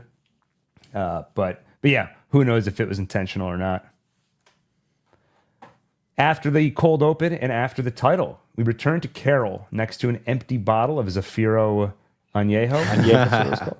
It's not really that. I think that would have been a little bit too much of an on-the-nose reference, but there are some references, or at least one that I'll point out later. She's been drinking all night, wakes up next to an empty bottle and Helen's body. Takes Helen's body outside to bury it after picking Man, waking right- up, I was just thinking, like, that is, like, she wakes up hungover, and, like, right when she wakes up remembers that, like, her, like, wife or girlfriend is, like, dead next to her. Like, there's just, like, a dead body in your house. It's, like, somebody you loved, and you have to go bury them. It's, like, anyway. I just thought that was, like, amazingly I hate well when done. that happens. You know, you and me, Adam, we're both like, how do I best respond to that? I was going to go with the, yes, I sure hate when that happens. Like, I hope it does happen. That's not a good thing to say, though. So the character... Remember, people don't like sarcasm on the internet, Gil. Yeah, you're right. If only she woke up next to a dead giraffe. So Carol takes Helen outside to bury her. And then the character that we saw in the cold open lands in Albuquerque. Here's another complaint I saw on Twitter. Somebody says, this is bad storytelling. Nobody would recognize that was the same character from the cold open. There's no indication. It's just confusing. Wait, of the lady in the robes and the one flying the plane? Yeah, she lands in Albuquerque, and he's like, how could anybody know? I thought that was obvious. Well, once she's cleaned up and she shows up at Carol's house. So, I mean, still obvious. But yeah, she basically... wait, I'm sorry. Can I admit, that's Zosha? Yeah. Yeah, I actually didn't realize that was Zosha. I mean, now that we're going through it, I'm like, oh, all right, you're off the pot. You don't have the... No. That's okay. It's forgivable. I didn't notice it was her. I mean, I just kind of forgot about her at the woman at the beginning. I understand now that it when makes you're sense. watching a show moment to moment and you're not sitting there trying to reflect back and connect the dots, a character shows up and you just accept, oh, here's a character. You know, and then when you go to prepare for the podcast and you do reflect back and connect the dots, Zosha, who we'll later find out is her name, Pirate Lady, she shows up at Carol's place. We noticed you've been digging for a while. Maybe you want to take a break. How do they know this? They've been watching her from a drone. You're right. Bad idea. An MQ-9 Reaper. Get out of here, drone. Good ear, Adam. The drone leaves. Zosha offers some water. Carol dumps it out. And then Carol realizes something. She runs into the house, grabs one of her books, and holds it out next to Zosha's face and sees, you're Raban, the character from my book, but a female version of him. And the only person on this planet who knew that originally she intended for that character to be female. Helen's the only one who knew that. So basically, this is exactly what we were saying earlier. They're trying to manipulate Carol. They're trying to get through to her. And they thought, if she wrote Raban as this awesome guy in the books, clearly if we can show up as her original conception of Raban, we'll be so attractive to her and she'll have to listen to us. But she just calls them ghouls. You're grave robbers. You stole that knowledge from the mind of Helen, my dead Helen. As she screams at them, she starts to convulse, Pirate Lady. And everybody starts to convulse all over the world. She runs out, tries to help people, and then comes back home and finds a sun hat and a pickaxe waiting for her to help dig. So I will say I'm on board and I'm very interested in where it's going. But this episode in particular and the whole, like, your negative emotions set us off and cause problems. It is at risk of becoming a little too touchy-feely for me. For me, like, it's less that and more like, you know, like just, being you're being upset will hurt us. Now, I have no problem with it from like this in terms of like storytelling or anything, but it does give me a little bit of concern of like, all right, I'll just say it. It makes me worry. Like, what if this is like a show for girls? I know that's not the case, but that's the feeling I got just a little bit, you know, because it's getting into the romantic stuff and like. Oh, now, that no. said, there might be emotions in this show. not Yeah. just drama, but there might be What I maybe want feelings. is in Breaking Bad and early in this show, what you see is people in hazmat suits cooking up schemes. That's what I like to watch. No, I'm just kidding. I'm very intrigued and I want to see where it's going, and I'm not consciously opposed to any of it. But it is like I did feel a wisp of that feeling, and I would get some when I watch a Vince Gilligan show. Mhm. I'm like really hooked on it, and I'm on the edge of my seat waiting to see what happens next. But they take such bold steps. Every episode takes like another insane step in the storytelling that it gives me. I've been burned too many times by other shows, and so I get like this is baggage and trauma that I carry from Game of Thrones, basically. But you get this nervous feeling of like, can they stick the landing every time they do something that is unexpected or bold? You have this feeling of like, can the writers pull it off? And so I'm getting that feeling, which means I'm getting really invested.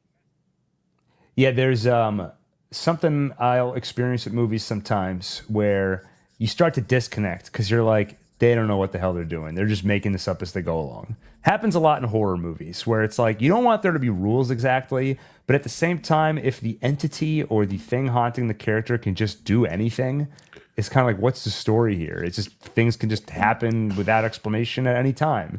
And to me, that is not happening on this show. But this is the first time where you're like, huh.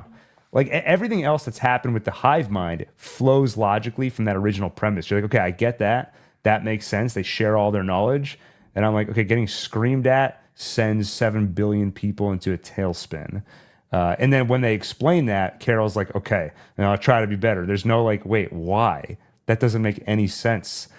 So in Vince Gilligan, I trust. Like you see so much in the show that reaffirms him and the writing team know what they're doing, and I think we'll come to get a better understanding of all this. But I can see where you're coming from, where there's that first inclination of like, or that first inkling of, that's a little weird. Okay, I don't really see where that's coming from. Precisely. Sun hat, pickaxe, waiting for Carol when she gets back.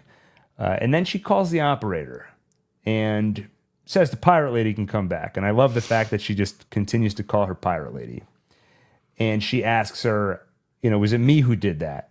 Yes, you getting upset, negative emotions directed at us, it can be hard to take. Did anybody die?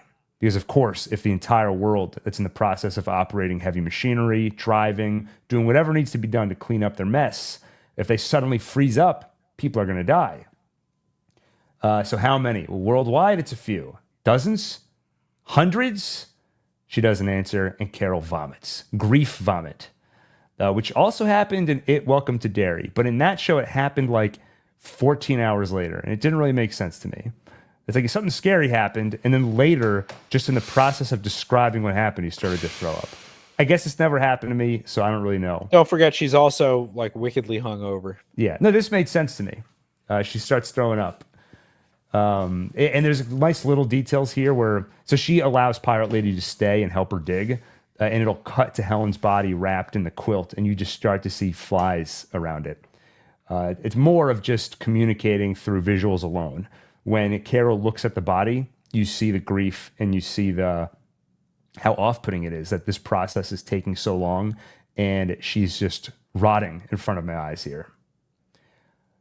Zosha calls in some help. They get an excavator and presumably complete the dig. Oh, so the best thing about this new world that's been created is there's no air traffic like regulations. You don't need them anymore. So you can just at a moment's notice be like, oh yeah, pull up a drone. Let's like see what Carol's up to, or oh, we got a helicopter bringing in like a little excavator for you. That's awesome. I was thinking about it. Even people driving on the roads, right? Like everyone is perfectly coordinated, so you don't have to follow traffic laws anymore. Yeah, that's the big hope. Once we one have thing self-driving and all the cars, there's no traffic. Everyone just drives. Yeah. What and you actually see that when Zosha's riding around on the motorcycle. Yeah. Like she does some things that would ordinarily be like a little bit risky because there's other pedestrians and cars, but it's not because they're all coordinated. And now you have to wonder, okay, like what? There's so many people who have joined. Like, what are they all doing? We only see some of them, and they're all working on converting Carol, basically. Is that what the entire world is working on, and each person's just contributing in their own small way? Or, like, let's say that the joining worked in full, and now everyone was on board. Is the next step now to like build a similar beacon as the message they received to try to spread it to life on other planets? I think that's got to be the next step, right? Yeah, I mean, I think that is one of the big looming mysteries of the show is what is the purpose of this signal? And I saw one theory that's there is no mystery. Like that's the twist is that it is as simple as it seems. So just trying to make the entire world happy. I'm quite skeptical of that just because like you were just saying, Adam, what will they do? Right now, there's a task at hand. They have to clean up the world. They want to clean up the bodies and they seem to want infrastructure to be kept up. So they want the world and civilization intact. Now, there is one small detail I meant to bring up where when Carol's talking to the TV and the representative, the agriculture guy, is like, you're going to have to use a landline because the cell networks are down. I was going to say, why are the cell networks down? But I guess it's fair to assume maybe enough people died and there's enough chaos. It's going to take them time to get them back up. But I was wondering, did they purposely take them down? Because like they got the TV working. Would it be that maybe it'll take longer to get the cell networks back up? But anyway, I think it's believable that they would have failed for one reason or another. But I also believe it could have been done intentionally because they think, okay, if we can it interferes with the psychic connection. Yeah, I was gonna say we might be getting into some weird frequency stuff. Yeah, 5G. Yeah, 5G maybe it's in our some brains. kind of. I mean, you got the 5G in our brains. You got the chemtrails. Now she's going to drive to the edge of the earth and be like, now there's no liars around. I can finally see the truth.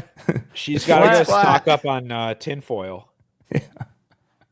You know what? This is the return. Chuck was right all along. The That's EM right. waves are dangerous.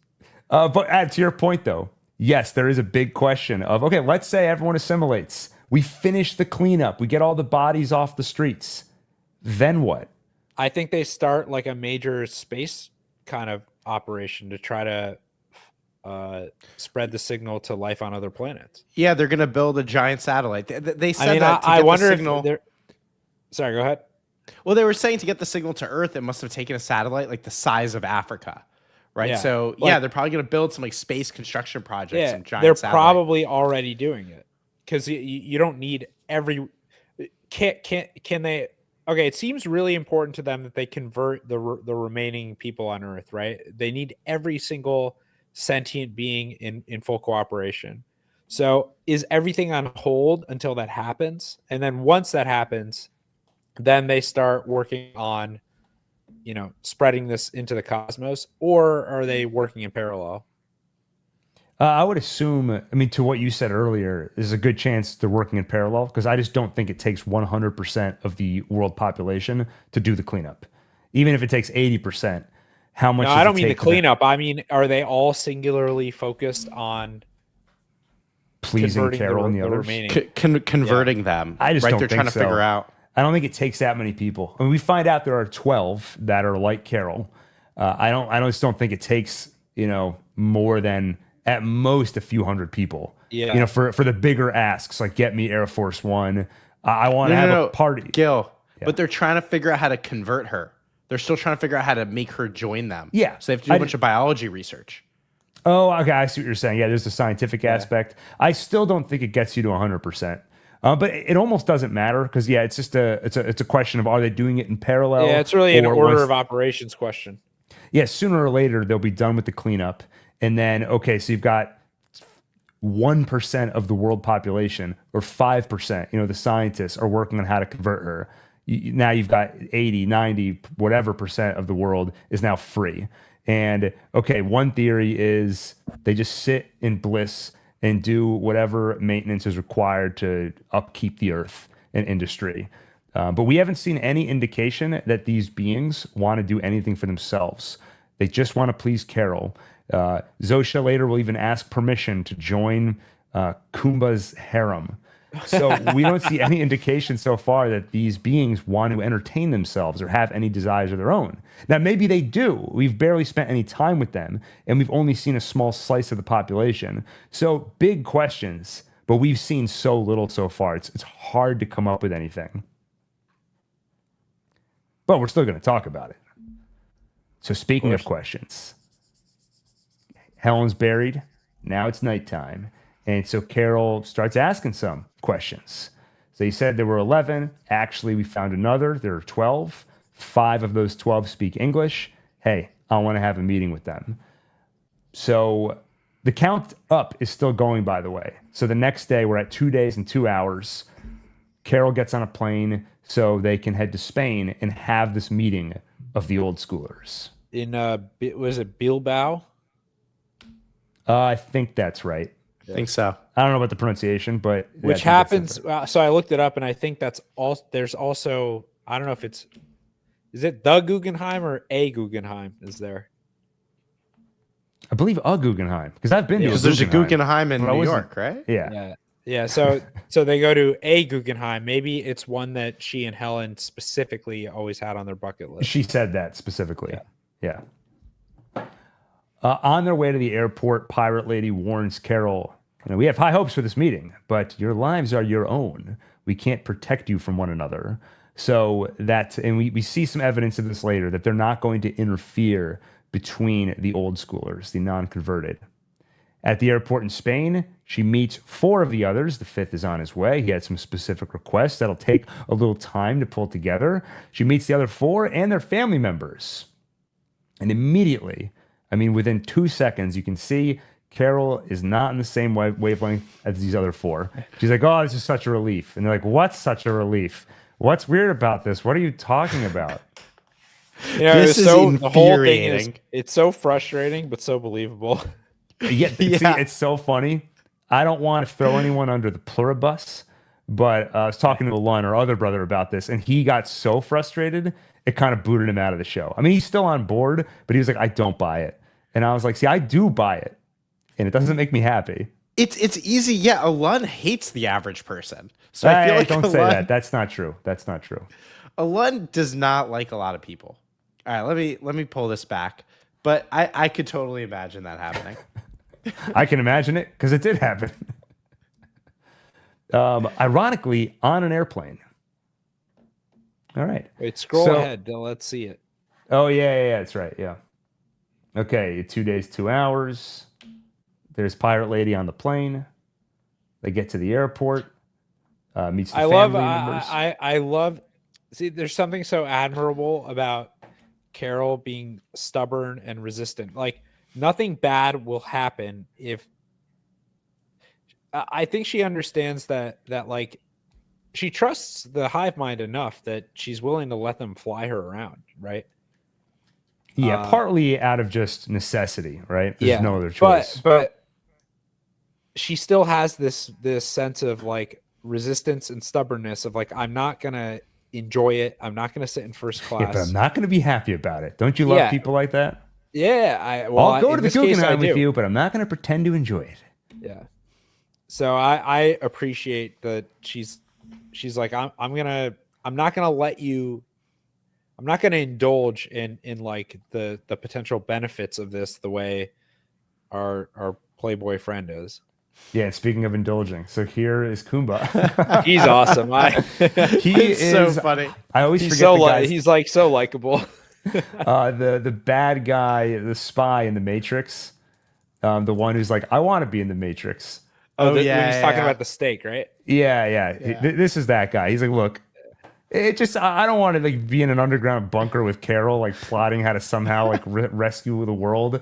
So he requests Air Force One, and with a bunch of models on board with him. Look, I don't know why. Part of me was hoping that they would surprise us, and it turns out he's actually on board with Carol. Of like, yeah, this is crazy, and we got to solve it.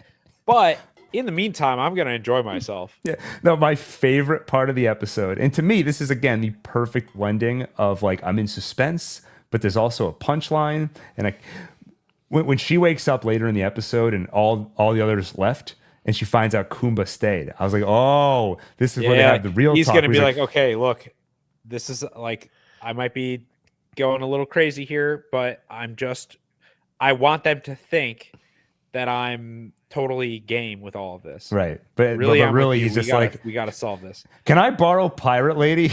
Yeah. I have plans for her.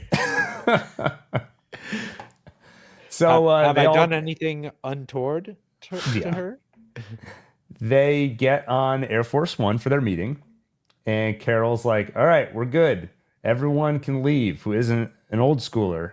And Lakshmi is like, whoa, why does our family have to leave? I don't understand what's going on here. God, I wanted to kill her. It was so infuriating. I still feel mad thinking about it. Yeah, and we should I mean, say, look, it kind of makes sense. Like, she's so attached to her family. Like, now, it doesn't make that much sense, but it's believable. And them blaming Carol for her grandfather dying, right? Because of the seizures that Carol caused. Yeah. I'm sorry, it's ridiculous to blame Carol. Carol didn't know that by getting upset at Pirate Lady, it would cause everyone in the world to have a seizure. And who's the guy, the Chinese man? I don't have his name written down. I forget but his I love name, him. but He's like, she didn't know. Oh, How could she know? I wanted her to team up with him. He seemed like vaguely rational about this. Yeah, vaguely rational, I'll say. Yeah. But also just like a little clueless. So they have the meeting, and it basically goes horribly. Carol is immediately like, okay, any scientists here? Anybody know anything? Anybody want to speak? Okay, I'll do the talking. And there is a shot. I don't know if I'll be able to scroll through here and find it, but she stands in front of the TV, and it's like the American flag. Yeah. It felt like something. Yeah, right here. That felt Better Call Saul. Like, that's Kim Wexler standing up in the courtroom about to give a speech. I felt like I'd seen that shot before. But This episode it kind of made me proud to be an American. Yeah. Like the rest of you fools might be okay with this, but I'm gonna sit in the back row. I'm not taking the first class. I'm not gonna indulge. Is Adam's on the couch shoving whatever ungodly thing he's chosen to eat this night? Yeah. He's just shoving pizzas down his throat. He's choking on. He's like, go America. Carol. Go Kim. I mean Carol. And Where at basically- least I know I'm free. Carol turns to the group and she's like, it's up to us now. We got to save the world. And they're like, what do you mean? Didn't they do that already? They saved it. And Lakshmi gets annoyed. I mean, She's like, look, aren't you? there is some validity to this. Like they've done studies on. Actually, there's a few parallels I noticed with schizophrenia. For one, when she's speaking to the head of agriculture over the TV, and I'm like, on the one hand, it's super surreal, and to an extent, she must feel like she's going crazy, and yet and similarly, like a very common phenomenon among people with schizophrenia is they'll think I think it's called broadcasting. That's the symptom. They will think that the TV is speaking directly to them and giving them messages.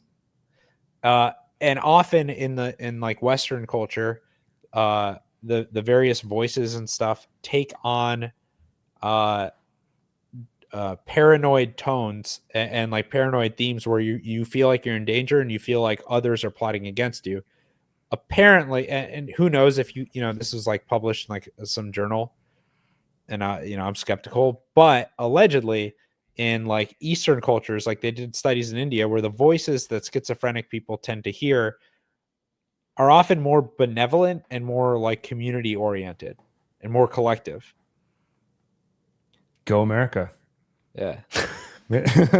Our schizophrenia is worse because we're better. See, people are going to clip this out and be like, the new pluribus theory. It's all in Carol's mind. Yeah. Actually, you reminded me of something else. I remember about 20 years ago, I was in school, and we were asked by the teacher, this assignment is due Friday. If you want, I can extend that to Monday.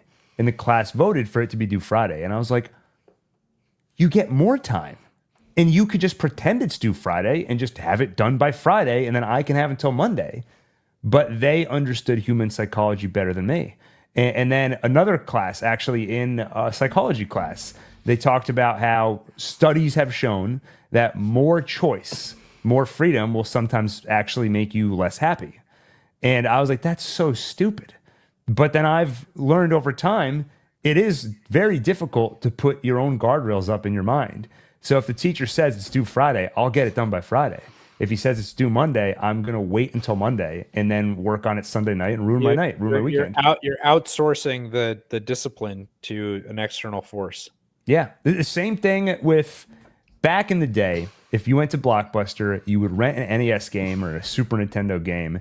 And even if it sucked, it was the only game you had. So you'd play it all weekend. Now, within 5 minutes, I could download every single Nintendo, Super Nintendo, and Sega Genesis game ever made in the course of 5 minutes. And now I can't play And any you'll of them. never play any of them. Because I start to play and I get this anxiety of like, well, what if there's a better one and time is limited? So why am I wasting time on one that isn't when the we were best kids, one? we could just every couple of weeks we could rent Clay Fighters again.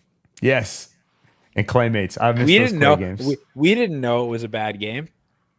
But bringing it all back, the whole point of this is, yes, I can see something freeing and gluing my consciousness to the hive mind, and I no longer have choice.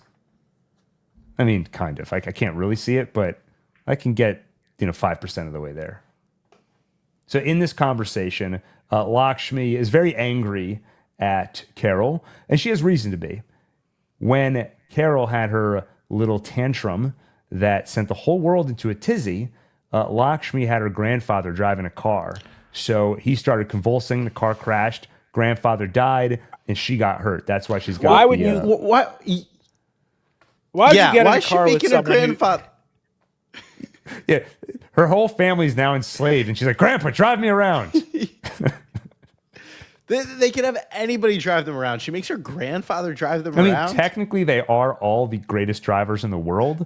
Yeah. But, like, I mean, there are also physical limitations. Like, what's Grandpa's eyesight like? If I were Carol, I'd be like, hold on. What's Grandpa's eyesight like?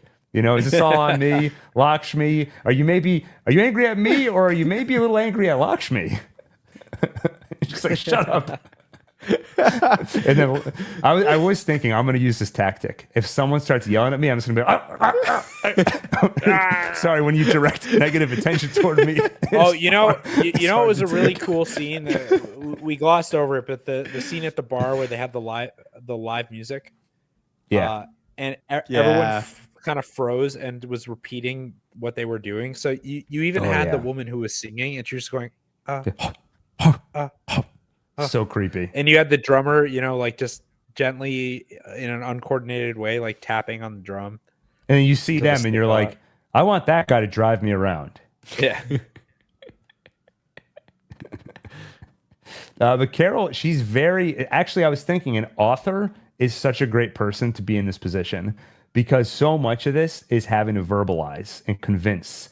And I feel like she did such a great job of making her case. I'm sorry you lost your grandfather, but the rest of your family, you lost them too. Like, that's not your family out there. Like, that little kid is your son, but it's also a guy you used to date in high school. It's your gynecologist. He's an astronaut. He's everybody, and he's nobody. But they make the point. Kusamayu, a young girl in the room, she says that she wants to join them, actually. And Carol says, why do you want to join them? If you do that, you're going to lose everything that makes you you. And she says, no, I won't. I'm still going to be me, but I'm going to share it. You didn't ask them, Carol? You didn't ask them what it's like? And Carol said, no. And Lakshmi's like, how could you not ask? You try to talk to us, but you don't even educate yourself?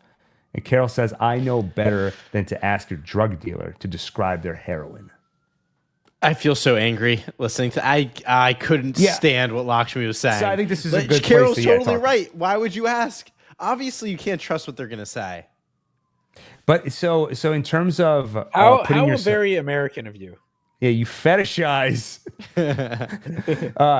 trying to put yourself in their shoes. Part of it is their Helens didn't die. Their familial connections and their relatives are all there. So it's a hard thing to accept that they're all dead, especially when they're up, walking around, and can still be themselves. They can still talk about what they did yesterday. They're happy. Yeah, they're happy. and you're missing out. Yes. Like, if your entire family, Daniel, if we all came to you and we were like, join us, it's awesome. Stop fetishizing your individuality. It's disgusting. Close the door next time. You know what's the hive mind like? You know, presumably they're still gonna like continue to reproduce, but it's all good. It's gonna be like eugenics, right? Because they're just gonna know what the optimal pairings are. I was also thinking about it. What's the guy's name in Air Force One? Harrison Ford. No, in Air Force One at this show. Kumba. Yeah. You know, every time Kumba sleeps with one of these models or something, it's like he's also sleeping with like every person on the planet. World. Yeah. Yeah, I was thinking in terms of the physical sensations, I assume there's compartmentalization. Like they're not all feeling what everyone else is feeling at the same time. I think they can pull the memory of it as needed. Yeah, but also maybe they're experiencing it at once. Yeah. So by the way, hold on. I need to know what it felt like to sleep with Kumba. Give me a second. Quick spoiler for some of the Foundation books by Isaac Asimov. Can I give a spoiler? I want to talk about some of the plot really quickly. Are you gonna read it someday? I want to read it eventually. Yeah, but all right, never mind. Can you just like talk around it? No, I want to bring up something. All right, never mind. It's all right. It's all right. Kumba makes a case, by the way. Hey, listen, as we speak, no one is being robbed. No one is fighting. The zoos are empty. The zoos are empty. And then that was a funny addition. But yes, I think the way I came away from the scene is I found it extraordinarily frustrating to watch, but it felt very real to me. I would say, if I were going to have one minor quibble, what did not ring true for me is I understand that these 5 are on board. I can get my head around that for sure. I believe there are enough people in the world, especially if your family gets pulled in, that you'd go along with it. And if you're only talking about 5 people, just 5, I can definitely wrap my head around 5 people wanting to sign up for this, or at least not wanting to be part of the debate. Once 2 or 3 people kind of take over the conversation, you kind of just quietly sit back and you're like, how could we possibly fight this? It's 5 against 7 billion, and it's all the smartest people. There's no way we could fight this. So I'm just going to quietly back out and just do whatever I have to do to just live. And none of them even seem like freaked out. So that is my quibble. Yeah. That's what I don't understand is like, it's been 2 days. And can you not at least understand what Carol is saying? You're like, okay, I understand why you'd be a little freaked out, Carol. This did come from aliens in space whom we know nothing about. I get why you're freaked out, but look at it this way. And I felt like the I get it part of this conversation was totally lacking. And maybe I don't know if I fully buy that aspect. Yeah, felt a little over the top, maybe for the sake of putting her in a place to feel like, am I taking crazy pills? You know? Yeah. Or like, am I the only normal one here? So which I think it was kind of presented in an exaggerated way, I guess, to really stress that feeling, but I don't think it needed to be. Yeah. I do think from that standpoint, it works in terms of storytelling. Going back to the Matt and Trey Parker, South Park guys, everybody always quotes that thing they said about writing. Writing should not be this happens and this happens and this happens. It should be this happens, but then this happens. And I'm like, this is the best but you could have in this story. She meets with the other 5. I don't know. I saw the pirate lady earlier. One quick thought. This is probably not true, but we don't know for sure that the hive mind can't lie. Right. There could be, it's unlikely, but there could be some mega twist happening, which is all the people she met with actually are part of the hive mind. This is all an elaborate manipulation. I did have a similar suspicion. By the way, I apologize. Sorry. I think that it's being honest, but it definitely occurred to me that this whole thing could be staged just for her, and that the allegedly unjoined actually are, and they're just playing characters. I don't think that's the case, but I know it's possible. I agree with you, Adam and Daniel. I accept that that's a possibility. I don't think that's where it's going. And in fact, I think going back to what I was saying earlier, this is such an interesting way for the story to go. Because in terms of putting obstacles in front of our main character, it was already bad enough when it was the entire world, and then it's like there's 5 people that are going to be on your side, and they're not on her side.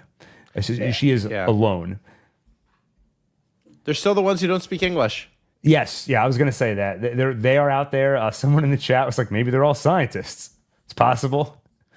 And at first, she didn't want to do that because it would require an interpreter, and she doesn't want to have to communicate through the others. But of course, there are other ways around that. Google. Well, I don't know if have they hacked Google Translate already. I was thinking that they could control. I mean, they could control all the tech platforms. I guess you'd have to go old school. Get out translating like a book. Yeah, that'd be tough, but they can do it. So just to come back to one thing with emptying the zoos, what does that tell you about the moral compass of the hive mind? Because they're saying the animals should be free, right? Mm-hmm. That's what they're saying. And yet they're essentially keeping Carol in a zoo. Well, I mean, they're actually not doing anything to Carol. Well, so they're observing her, constantly. They backed off to all of her needs, right? But they're acting like zookeepers. Yeah, there's a question to me of how much are they lying to themselves? Like they genuinely believe that they haven't done anything wrong. Like, we're just trying to help you, Carol. We didn't enslave everybody. What we did for them is good. How much do they really believe that? How much are they drinking their own Kool-Aid? Or how much are they like, like we're I think they believe it. I think they follow like very simple rules. But they freeing the zoo. Strictly. I think opening the zoos is actually very good evidence for that, because I can't think of a if they're evil. It's sort of dumb and irrational, but it's also a simple rule that they're following of like, this is good for the animals, so we just release them with no compunction. Right, you're spreading chaos by doing that. So it's hard to see the benefit other than morality, that they see it as the right thing to do. So that is strong evidence that they really believe the things they're saying. Right, but they think the right thing to do is to let the animals free. Yeah. And yet at the same time, the right thing to do toward humans is to convert them against their will.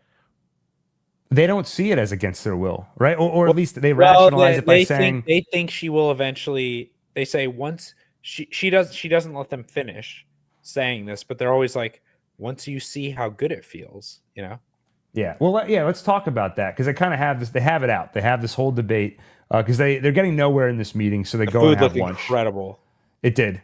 And again, we find out here they can't kill animals, so they had to get food from shops, but they couldn't get lobster because any good lobster they found in the area was alive. And Koopa's like, but if I did if I killed the animal, what would you do then? They're like, well, we would mourn the loss, but you'd still cook it, right? And they're like, yes. Is it okay? He's like, I can work with that. He's like, and he's like tapping around this little stick like a fishing rod. They have, and he has them all dressed up in these matching like leopard print jackets. Yep. They all these questions, all this poking and prodding. Carol does all that to a certain extent. They won't step on a bug, but don't slave an entire planet. Makes sense. I don't remember you asking for people's permission.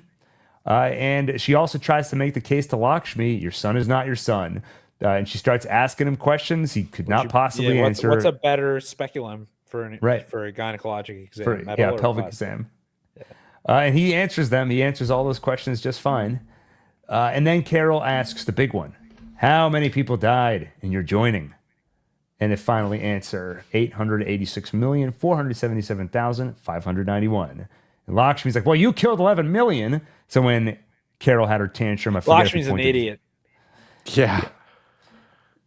I want to say I can see where she's coming from, and I guess if I squint, I can. But you just learned that almost 1 billion people died from this. I feel like that warrants a much bigger focus. Than Carol's. Yeah, I agree. But her family, she's lying to herself. She hit her head yesterday. She's got a head wound. She's not thinking straight. Lakshmi 2 days ago would have been totally on board with what Carol was saying. I think part of it too is it's what Carol said earlier about not asking them about their heroin. It seems like the others did ask. Part of the reason they asked is because, again, it's their family, so they wanted to ask. If Helen survived, I bet Carol would have asked more questions, and it might have been tempting to give in, especially when Helen uses the full force of human psychological knowledge and manipulates her. They all went through that. So there's a lot of reasons why they would be more on board than her. Look, I would definitely ask. So I would ask so many questions because you now have the collective knowledge of like all of humanity. And as far as I can tell, they're just transparent about answering everything. And so even if there's just like a core group of like 10 people who were in some deep black ops secret government program for like investigating aliens, for example, or like all kinds of other, really secret stuff, I would ask them about the JFK assassination. I would ask about the moon landing. Like I would just be obsessed with trying to find out. It would be like ChatGPT on steroids. Yeah, ChatGPT if it didn't hallucinate with no or lie to you. Yeah, it would be. I bet we'll get a fun scene like that. As Carol gets more comfortable around the others. But as this conversation goes sour, Carol storms off, and really it kind of funny. She's like marching, like her arms are flinging up and down, and then she falls down. And they try to help her up, so she starts getting annoyed. Get off me! Get off me! And then all the snowflakes start convulsing again. And so she walks off, and she probably just killed a few million more people. She wakes up. It's now at the 2 days and 14-hour mark. Everybody went home except Kumba. And this is what we talked about earlier. This is where I was like, oh, he was putting on a show. Now that all the other idiots are gone, he's going to be like, all right, Carol, let's talk. How are we going to stop this thing? But really, yeah, he wants to borrow Pirate Lady. He calls her Zosha. Yeah. And Carol's who? Yeah, oh, yeah. So Gil, reminder to scrub through the episode. Yeah. Sorry. So I have, again, like no objection to this scene, but just in terms of the way that I am, it's like as they're building up more and more about this love story and the potential almost like jealousy that Carol might feel losing Zosha already. And like they're putting so much attention on this personal connection. That's the stuff that started to make me think like, ooh, is this a show for me? Well, but we don't really see. It is. I think it is, and I think it will be. But so much attention was paid to this. I was like, is this a girl show? Yeah. Again, this is a very elementary thought that I had. You're being honest. People don't want honesty anymore, and I'm going to abide by that and bite my tongue here. No, I'm just kidding. But what I will say is, I mean, I haven't really seen any indication yet that Carol really cares about Zosha at all. Now, part of me thinks they are going to develop this, whatever it is between them, if there is any friendship or any kind of relationship. I think it's going to develop only because the actress who plays Zosha, I remember her being announced as part of the cast. So I'm like, oh, so she's going to be around, I assume. And just the language of the show, the fact that she was so present in this episode. And at the end of it, Carol's going to get on the plane with her. So I don't know. We'll see where it goes. But at least the way this conversation goes, where Kumba wants to borrow her, Carol's like, what the hell are you talking about? I love Kumba. He's so good.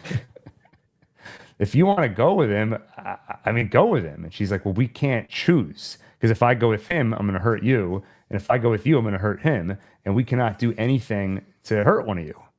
So she's just stuck there. What's interesting is like Carol can say, well, if you, forcibly convert me, that will hurt me. And they'd be like, well, we actually know for a fact that it won't. Well, then they're going to start going, blah, blah, blah. Start convulsing. Carol storms off, gets on her plane, watches Kumba loading onto Air Force One. Then she changes her mind, runs out, and stops the plane. Why did she turn around? So I think on a superficial level, one could interpret it as actually I do want Zosha. Like I'm attached to her for some reason, or who knows? Like it does kind of conjure the feeling of like you would see in an old movie pre Like in a 9/11 romance, where like someone like in runs up to Liar. the security. Yeah, where you run up to the security gate or something. You know, like when someone's boarding the plane. In this case, I think she had an idea. You know, some kind of clever scheme just hatched in her brain. I don't know what. Well, it was is. she looking? Was she looking at an object before she had the idea? She was looking at No, the she- camera. Zosha. Well, No, she was looking at Zosha. She looked at Zosha, then looked at the camera. Zosha looked and at it her. was, it was thinking. Zosha waved, I think, and then she ran out. You know, we haven't really seen how much she can scheme. Does she have Walter White abilities of like playing chess? So I don't know if she. And I was also thinking, as an author, she's probably thought through a lot of scenarios. So she's trained that muscle in her mind. You got a So I powerful bet imagination. Exactly. I don't know if she has an idea or if she's just doing the math of if I leave, it feels like giving up. If I go, at least I'm around Kumba, and he's at least more willing to have a conversation with me than the other four. It just seems like that direction is toward a possible answer, and turning around is giving up. So to me, it's I'm going to go and hopefully figure something out, or at least this gives me a chance to figure something out. Or maybe she's thought it through more and she has some particular scheme in her mind. We just don't know if she's capable of that yet. I think we've seen an interesting mix of evidence in favor of competence and incompetence, or not incompetence, but she has a weakness, which is alcohol, and also her temper, right? Yeah. Now I think the temper is very justified, but even once she already knew what the risks of it were, it did happen again while she was under the influence. Right. Later, She just lost we control. do see her I think get offered a drink, maybe by Kumba, I can't remember, and she refuses. Right? Or maybe on the airplane. I can't. Maybe at the Air Force meeting when they're sipping champagne. But I would also but add I think to that. we're yeah. When she's on the phone with Pirate Lady, she asks, "Can you give me anything that'll stop me from doing this?" Almost like she's asking for medication to stop her angry outbursts. Yes, definitely. And by the way, someone in the chat is asking the death of the relative, the grandfather. Why didn't that cause the lady Lakshmi? Why didn't she get angry and grieved? And why didn't that send them into their convulsions or whatever? They specifically said it's not just negative emotion directed at us. So she was grieving her grandfather. But also not to mention they were in the midst of the convulsions already. Yeah. So I don't know if you get this like hive double. mind that sees itself as a force of like pure benevolence, for whatever reason, when it's being chastised or told that it did something wrong, it's like it does not compute. Right. And it starts shaking. It starts screeching. Right. So I gotta say, like I can't wait to see what happens next. And part of that is I have no idea what's going to happen next. Yeah. It's very they flew through everything that I thought the whole first season would be. Right. Because it's really, I mean, especially when she met the other characters and they weren't on board. It's like, what play is there left? I mean, I think it's obvious, right? That the rest of the season is just about Carol exploring her relationship with Zosha. Like all the stuff Adam was hoping we would see happen. You remember that episode of The Last of Us where it was Nick Offerman and the other guy? Oh yeah, that's the rest of the just season. Enjoying their lives like after the zombie apocalypse. It's going to be like that, but for a whole season. All right. But in all seriousness, usually at the end of so actually Vince Gilligan said he was happy they aired the first 2 episodes, because if you just air the first one, you don't really get a full flavor for what this hive is. You get a taste of it. Episode 2 really shows you, how much they're trying to please you and everything. But it doesn't give an obvious direction for the series, which is unusual. Like Breaking Bad, we knew from the beginning, okay, we're going to follow him as he goes up in the criminal underworld. Better Call Saul, we're going to watch him become Saul Goodman. But here, obviously, I think the general idea is, how does she fight this? So I guess I get the idea of what's going to happen. They even said the tagline: the most miserable person on earth is going to try and save the world from happiness. But the how, I just don't see any moves available to her. Now, we also have very limited information. It feels like we've seen a lot, but we've really only seen a small slice of the hive. Let's say the hive mind seems to be willing to do whatever she asks, right? And so if what she needs to be happy in the meantime, before they can convert her, if what she needs is, okay, I want like a team of biomedical researchers who can, figure this out. I want to see if there's a way to reverse it.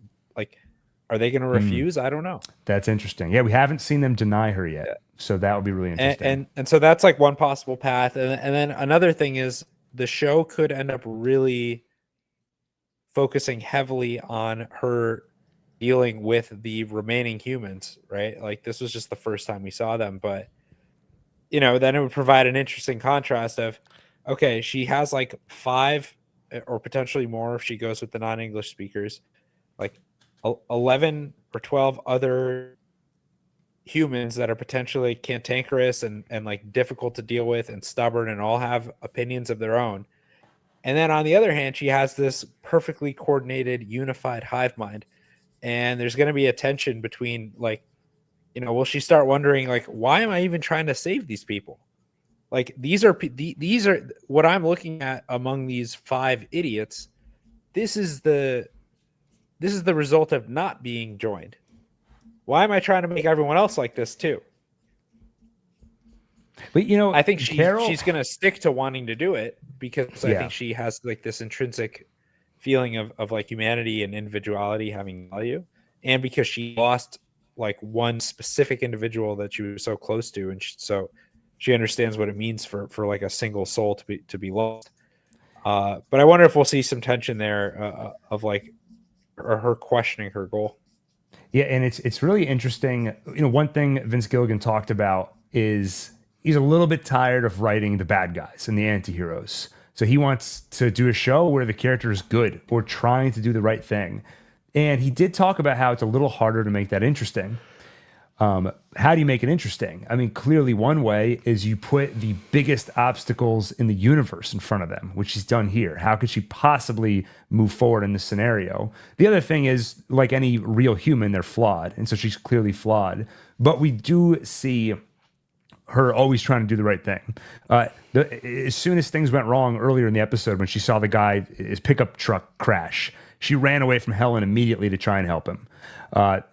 The first time she sent everybody into a tailspin, that guy was hanging off the construction equipment. She tried to help him. She's constantly, her first inclination is always to help. And even with her fans which is also the first inclination of the hive mind. True. That's true. And speaking of the hive mind, her fans earlier in episode 1, like I mentioned earlier, she was very kind to them despite her cynicism. Like, she did want to make them happy. And although she wouldn't say it, it does seem like she saw value in doing that and giving them what they want. Yeah, it still mattered to her. It was just exhausting. Yeah, and like doing the kindness of like telling the lady what page she can find Raban is still alive on. Yeah. Going back to the other question of what do the aliens want? I see 3 general possibilities. One is benevolence. They genuinely want to make other species happy. Maybe they've seen the paradox of civilization. All civilizations eventually become so advanced, they create the ability to destroy themselves, nuclear war, etc., and they end up vanishing. So they decided we need to stop letting these little flames of consciousness go out. So we're going to make it our goal to beam this signal to every sentient civilization we can find, so we can create these hive minds, let them save themselves, sacrifice their individuality, but they'll be happy and they'll be alive. Maybe even this civilization no longer exists. This was like a last-ditch effort of like, we're going to die, but maybe consciousness can survive elsewhere in the universe. Let's send out this beam. It's too late for us.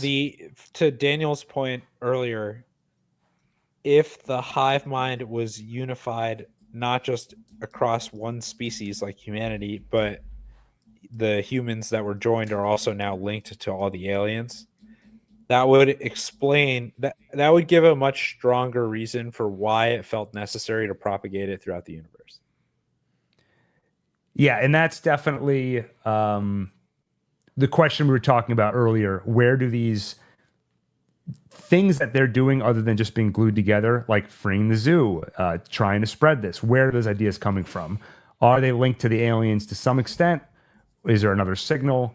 More questions that we have. It could also, in theory, just be a natural result of what happens when humanity joins, right? It's like once we all feel these good feelings of oneness, we start to care about like nature and stuff. It could be. It just kind of average everybody's Yeah, well, morals but together. there's definitely Well- something more going on, because it's not just that it induced a general feeling of contentness, and now everything else that happens is a natural outcome. There's something else really funky going on, because now you have all the memories are shared and everything. By the way, the aliens are not called Celtiberians. Oh yeah, All right, what was so- that? Yeah, so I saw some Is that like major a public. language or what? It's a language. It's an ancient language, like a Celtic, something to do with the Celts. But it is an earthly language. I think she was Okay. just making the point. Like there are certain strange concepts where some languages just don't have a word to describe it. So for in English, they say that what happened was called joining. But then she said there's a much better word for it in Celtiberian. I just assume that is just, it just so happens that in this ancient language, there's a word that's perfect for what happened. But some Yeah. people misinterpreted that as when she said, this is the pirate lady 'cause talking. In Celtiberian, It there's a sounds great like word an for it. alien race. Right. And I saw a major publication. I won't name names, but they ran with that. Like half the recap was like, oh, and it turns out the aliens are called Celtiberians. I saw there was some YouTube channel that did a recap of the show, and I just like they ran with such nonsense things. Like they ran with the idea that Helen died because she wasn't successfully infected. Why wasn't she infected? Well, remember, Carol covered Helen's drink at the bar, so her drink didn't get spiked. That's like- stupid. Yeah. Oh my god. A Celtiberian probably wrote that video. See, now, offense to any Daniel, Celtiberians. imagine after the joining, you're one of the only survivors. What you're describing is like the average human you'd be dealing with among the survivors. That's what I was So- thinking too, but I didn't want to say that. How Len doesn't like the average person. That's a yeah. I'm not saying I He'll- dislike them. I'm just saying there's an IQ difference. So, okay, one possibility is there's the benevolent motivation. Another possibility is the aggressive one. Pacify the. It's the Simpsons episode where they give up all the guns thanks to a wish Oh, Lisa yeah. made, and that's when the aliens attack. So that's the aggressive one. Don't We're gonna blame me. I voted for Kodos. Yeah, I think that was a different episode. That might have been the same one. But that's the aggressive one. We're pacifying the Earth civilization so we can come and take over. We need resources. We need to steal your air, like in the Marvels. There's the practical. There could be a practical reason for all this. So, Adam, you kind of were circling around this idea earlier. Maybe we just need to do something. And in order to do that, we need to enslave a species. So let's say, for example, they want to build something, but they need to build it 600 light years away. We cannot physically travel there, but we can beam a signal, enslave a race, and then they can build it for us. Part of that could be continuing to propagate this, build another satellite that can beam this message further, something like that. Well, like the basic imperative of life is to continue itself and sustain itself. And so if the concept of a hive mind is possible, where it's one living thing made of many living things, then it still comes back to this one basic, like, you don't need to be infected with anything to kind of agree with the idea that what it means to be a living thing is that you are a thing that is like self-sustaining and self-perpetuating. And so if you can make one living thing out of many smaller living things, then that one big living thing will continue to try to propagate itself. And so if they're all linked through some kind of wireless connection and made into one, then it makes sense that it would just exist for the purpose of continuing its existence. So whatever it needs to perpetuate itself is what it's going to do. I agree with that. Yeah. But will they also do something else? Yeah, that's the thing. So I guess what I'm proposing is, I think it would be, I'd be very interested to see if there's a sinister twist to it. But I also really like the idea of actually it's very simple and it's not sinister, and yet it feels sinister, and the end result is as though it is sinister. Yeah. But I'll it's say based I don't on a need couple it. of very primary and simple directives that in and of themselves don't sound bad. Yeah, I would say I don't need a sinister twist, but if it is just as simple as we want to make everybody happy, and that's it, I will find that unsatisfying. Now, I'm not saying they can't find a way to make that really interesting, but it's hard for me to imagine a scenario where this series goes on for 2, 3, 4 seasons, and the sci-fi aspect never goes beyond what we just saw in the last 2 episodes. That's I don't know. it. I mean, We saw it, you know? it's moving so fast that like, I think this is unlikely, but it's already moved so fast that like, you know, what if it's just a 1 season thing? Like we have no idea, right? It's already been purchased for 2 seasons, so 2 are okay. guaranteed. Okay, gotcha. And then Vince Gilligan has said he could see it going for maybe 4 seasons, and he's also said, "I love working with Ray Seahorn. I like her being the star of a show. Maybe I just want to keep the show going as long as I'm I guess allowed to." you know we know that at least in Breaking Bad, the way that they were writing, they didn't always know exactly where it was going to go. So, like, I don't know. Do we have to worry about Breaking Bad spoilers? Probably not, right? I don't think. I think. Well, we can. I mean, we're This also isn't even a spoiler. This is not really a spoiler. There's that cold open in season 4, maybe, or I think it was. part It might have been season 5, part 1. Part 1 of season 5, where you see Walter White with this big machine gun in his car. They wrote that before actually knowing exactly what it was going to be used for. Yeah, questionable Which decision. like, sounds crazy, but you know what? It was a good payoff. It was. Was it? No, it was. Yeah, it was. It was. It was.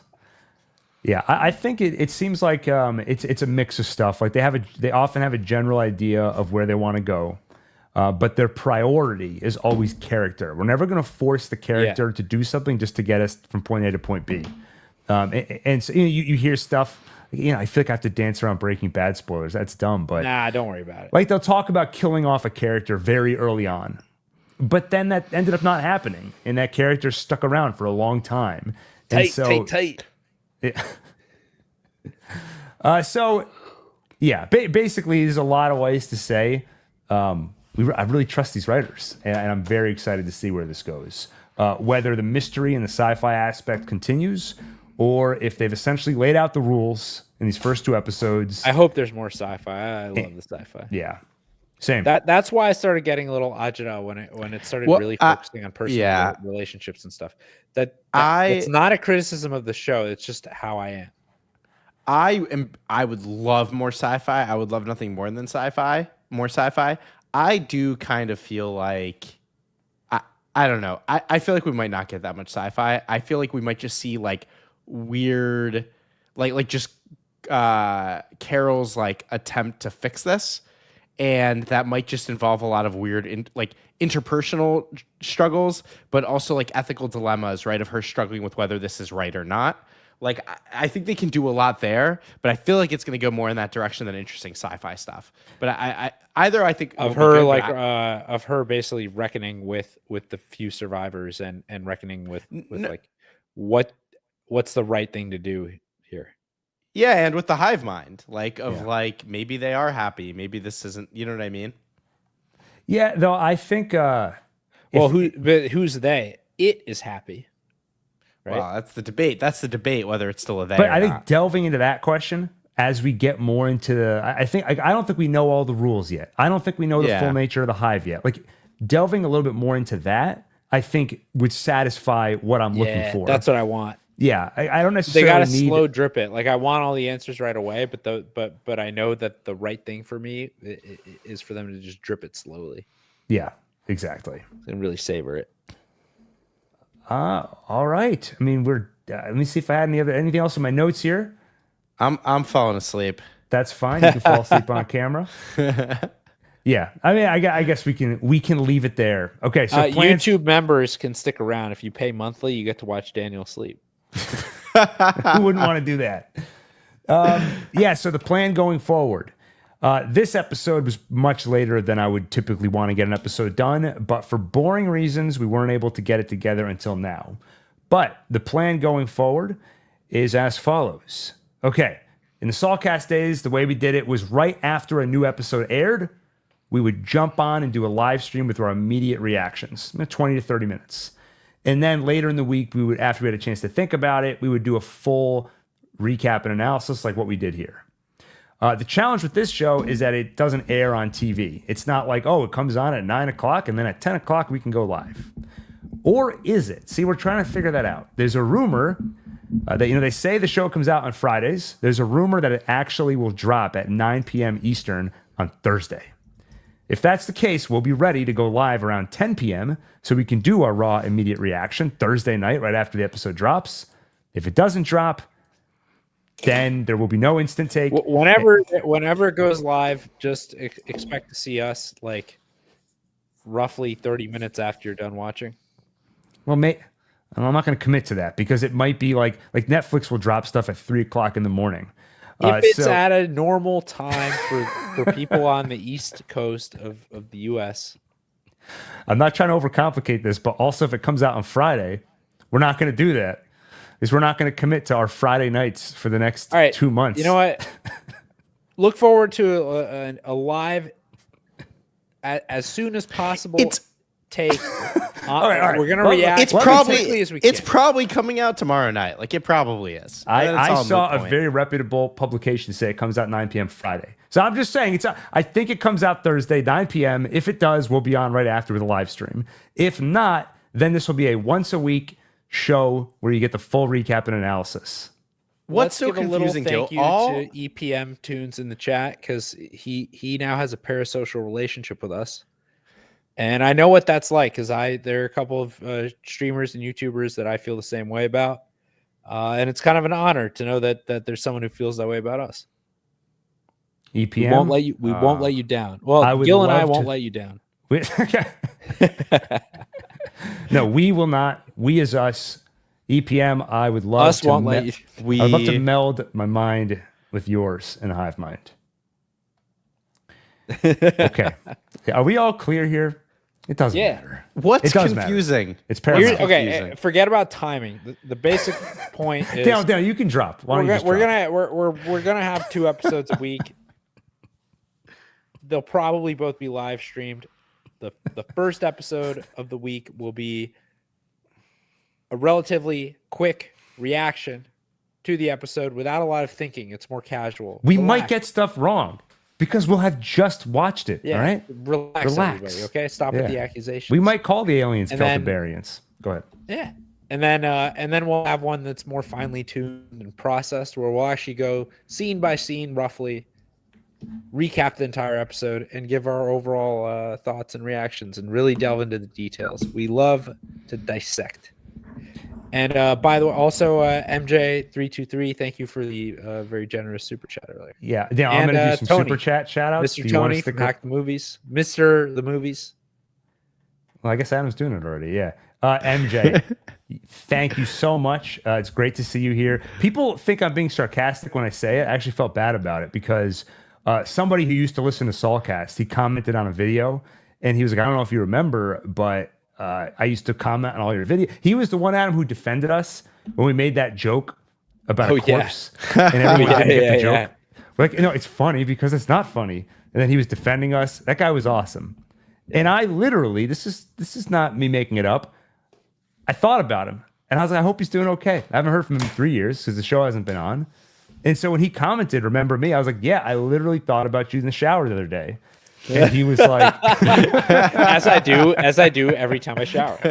And he was like, yeah, sure you did. I think he thought I was being sarcastic, and then he stopped commenting after that. So if he's listening, that was true. Let's all 3 of us will take a nice shower tonight and think about it. We'll connect the hive mind. Yeah. We'll fetishize our individuality. But MJ, my point is, I also thought about you because it's been a while. And I really appreciate the super chat. And I just got to say to one of our most loyal observers, Guy Incognito, always great to see you. Observers. Mr. Movies, thank you for the $2. I don't think he's still in the stream, so there's no point in saying anything further. Yeah. I'll text him later. Get out of here. Actually, this was some. Daniel, you could sign off at any point. Just I don't want you to feel like you're being held hostage. This was some good counter programming tonight because Hack the Movies was also streaming, but they signed off probably at 9:30, and we both started at 8, but we kept going. They were talking about Frankenstein or some such nonsense. Which, yeah. I heard it's good. Like Guillermo del Toro. Yeah, actually, it was great. And all right, let's wrap this up. What are we talking about here? This is also a podcast. It's not posted yet, but you'll see it soon. With that, the podcast is called. This is a great name. Yeah, PLURIBUS, and I already like locked it down on Spotify for creators, so no one could steal it. What, Daniel? No. I was just getting ready to say it in unison, Pluribus style. Well, we'll do that in a second. But first, the name of the podcast is Pluribus for the Rest of Us. I'm waiting for the applause. That's what I wanted to say in unison. No. What we're gonna say in unison now is, I'm Gil. Dracarys. Nope. Yeah. I'm Gil. Let's get it right, Daniel. Well, what do we? I'm Gil. Yeah, the usual sign off. I'm Gil. I'm Daniel. I'm Adam. And this is Pluribus Pluribus for the rest of us.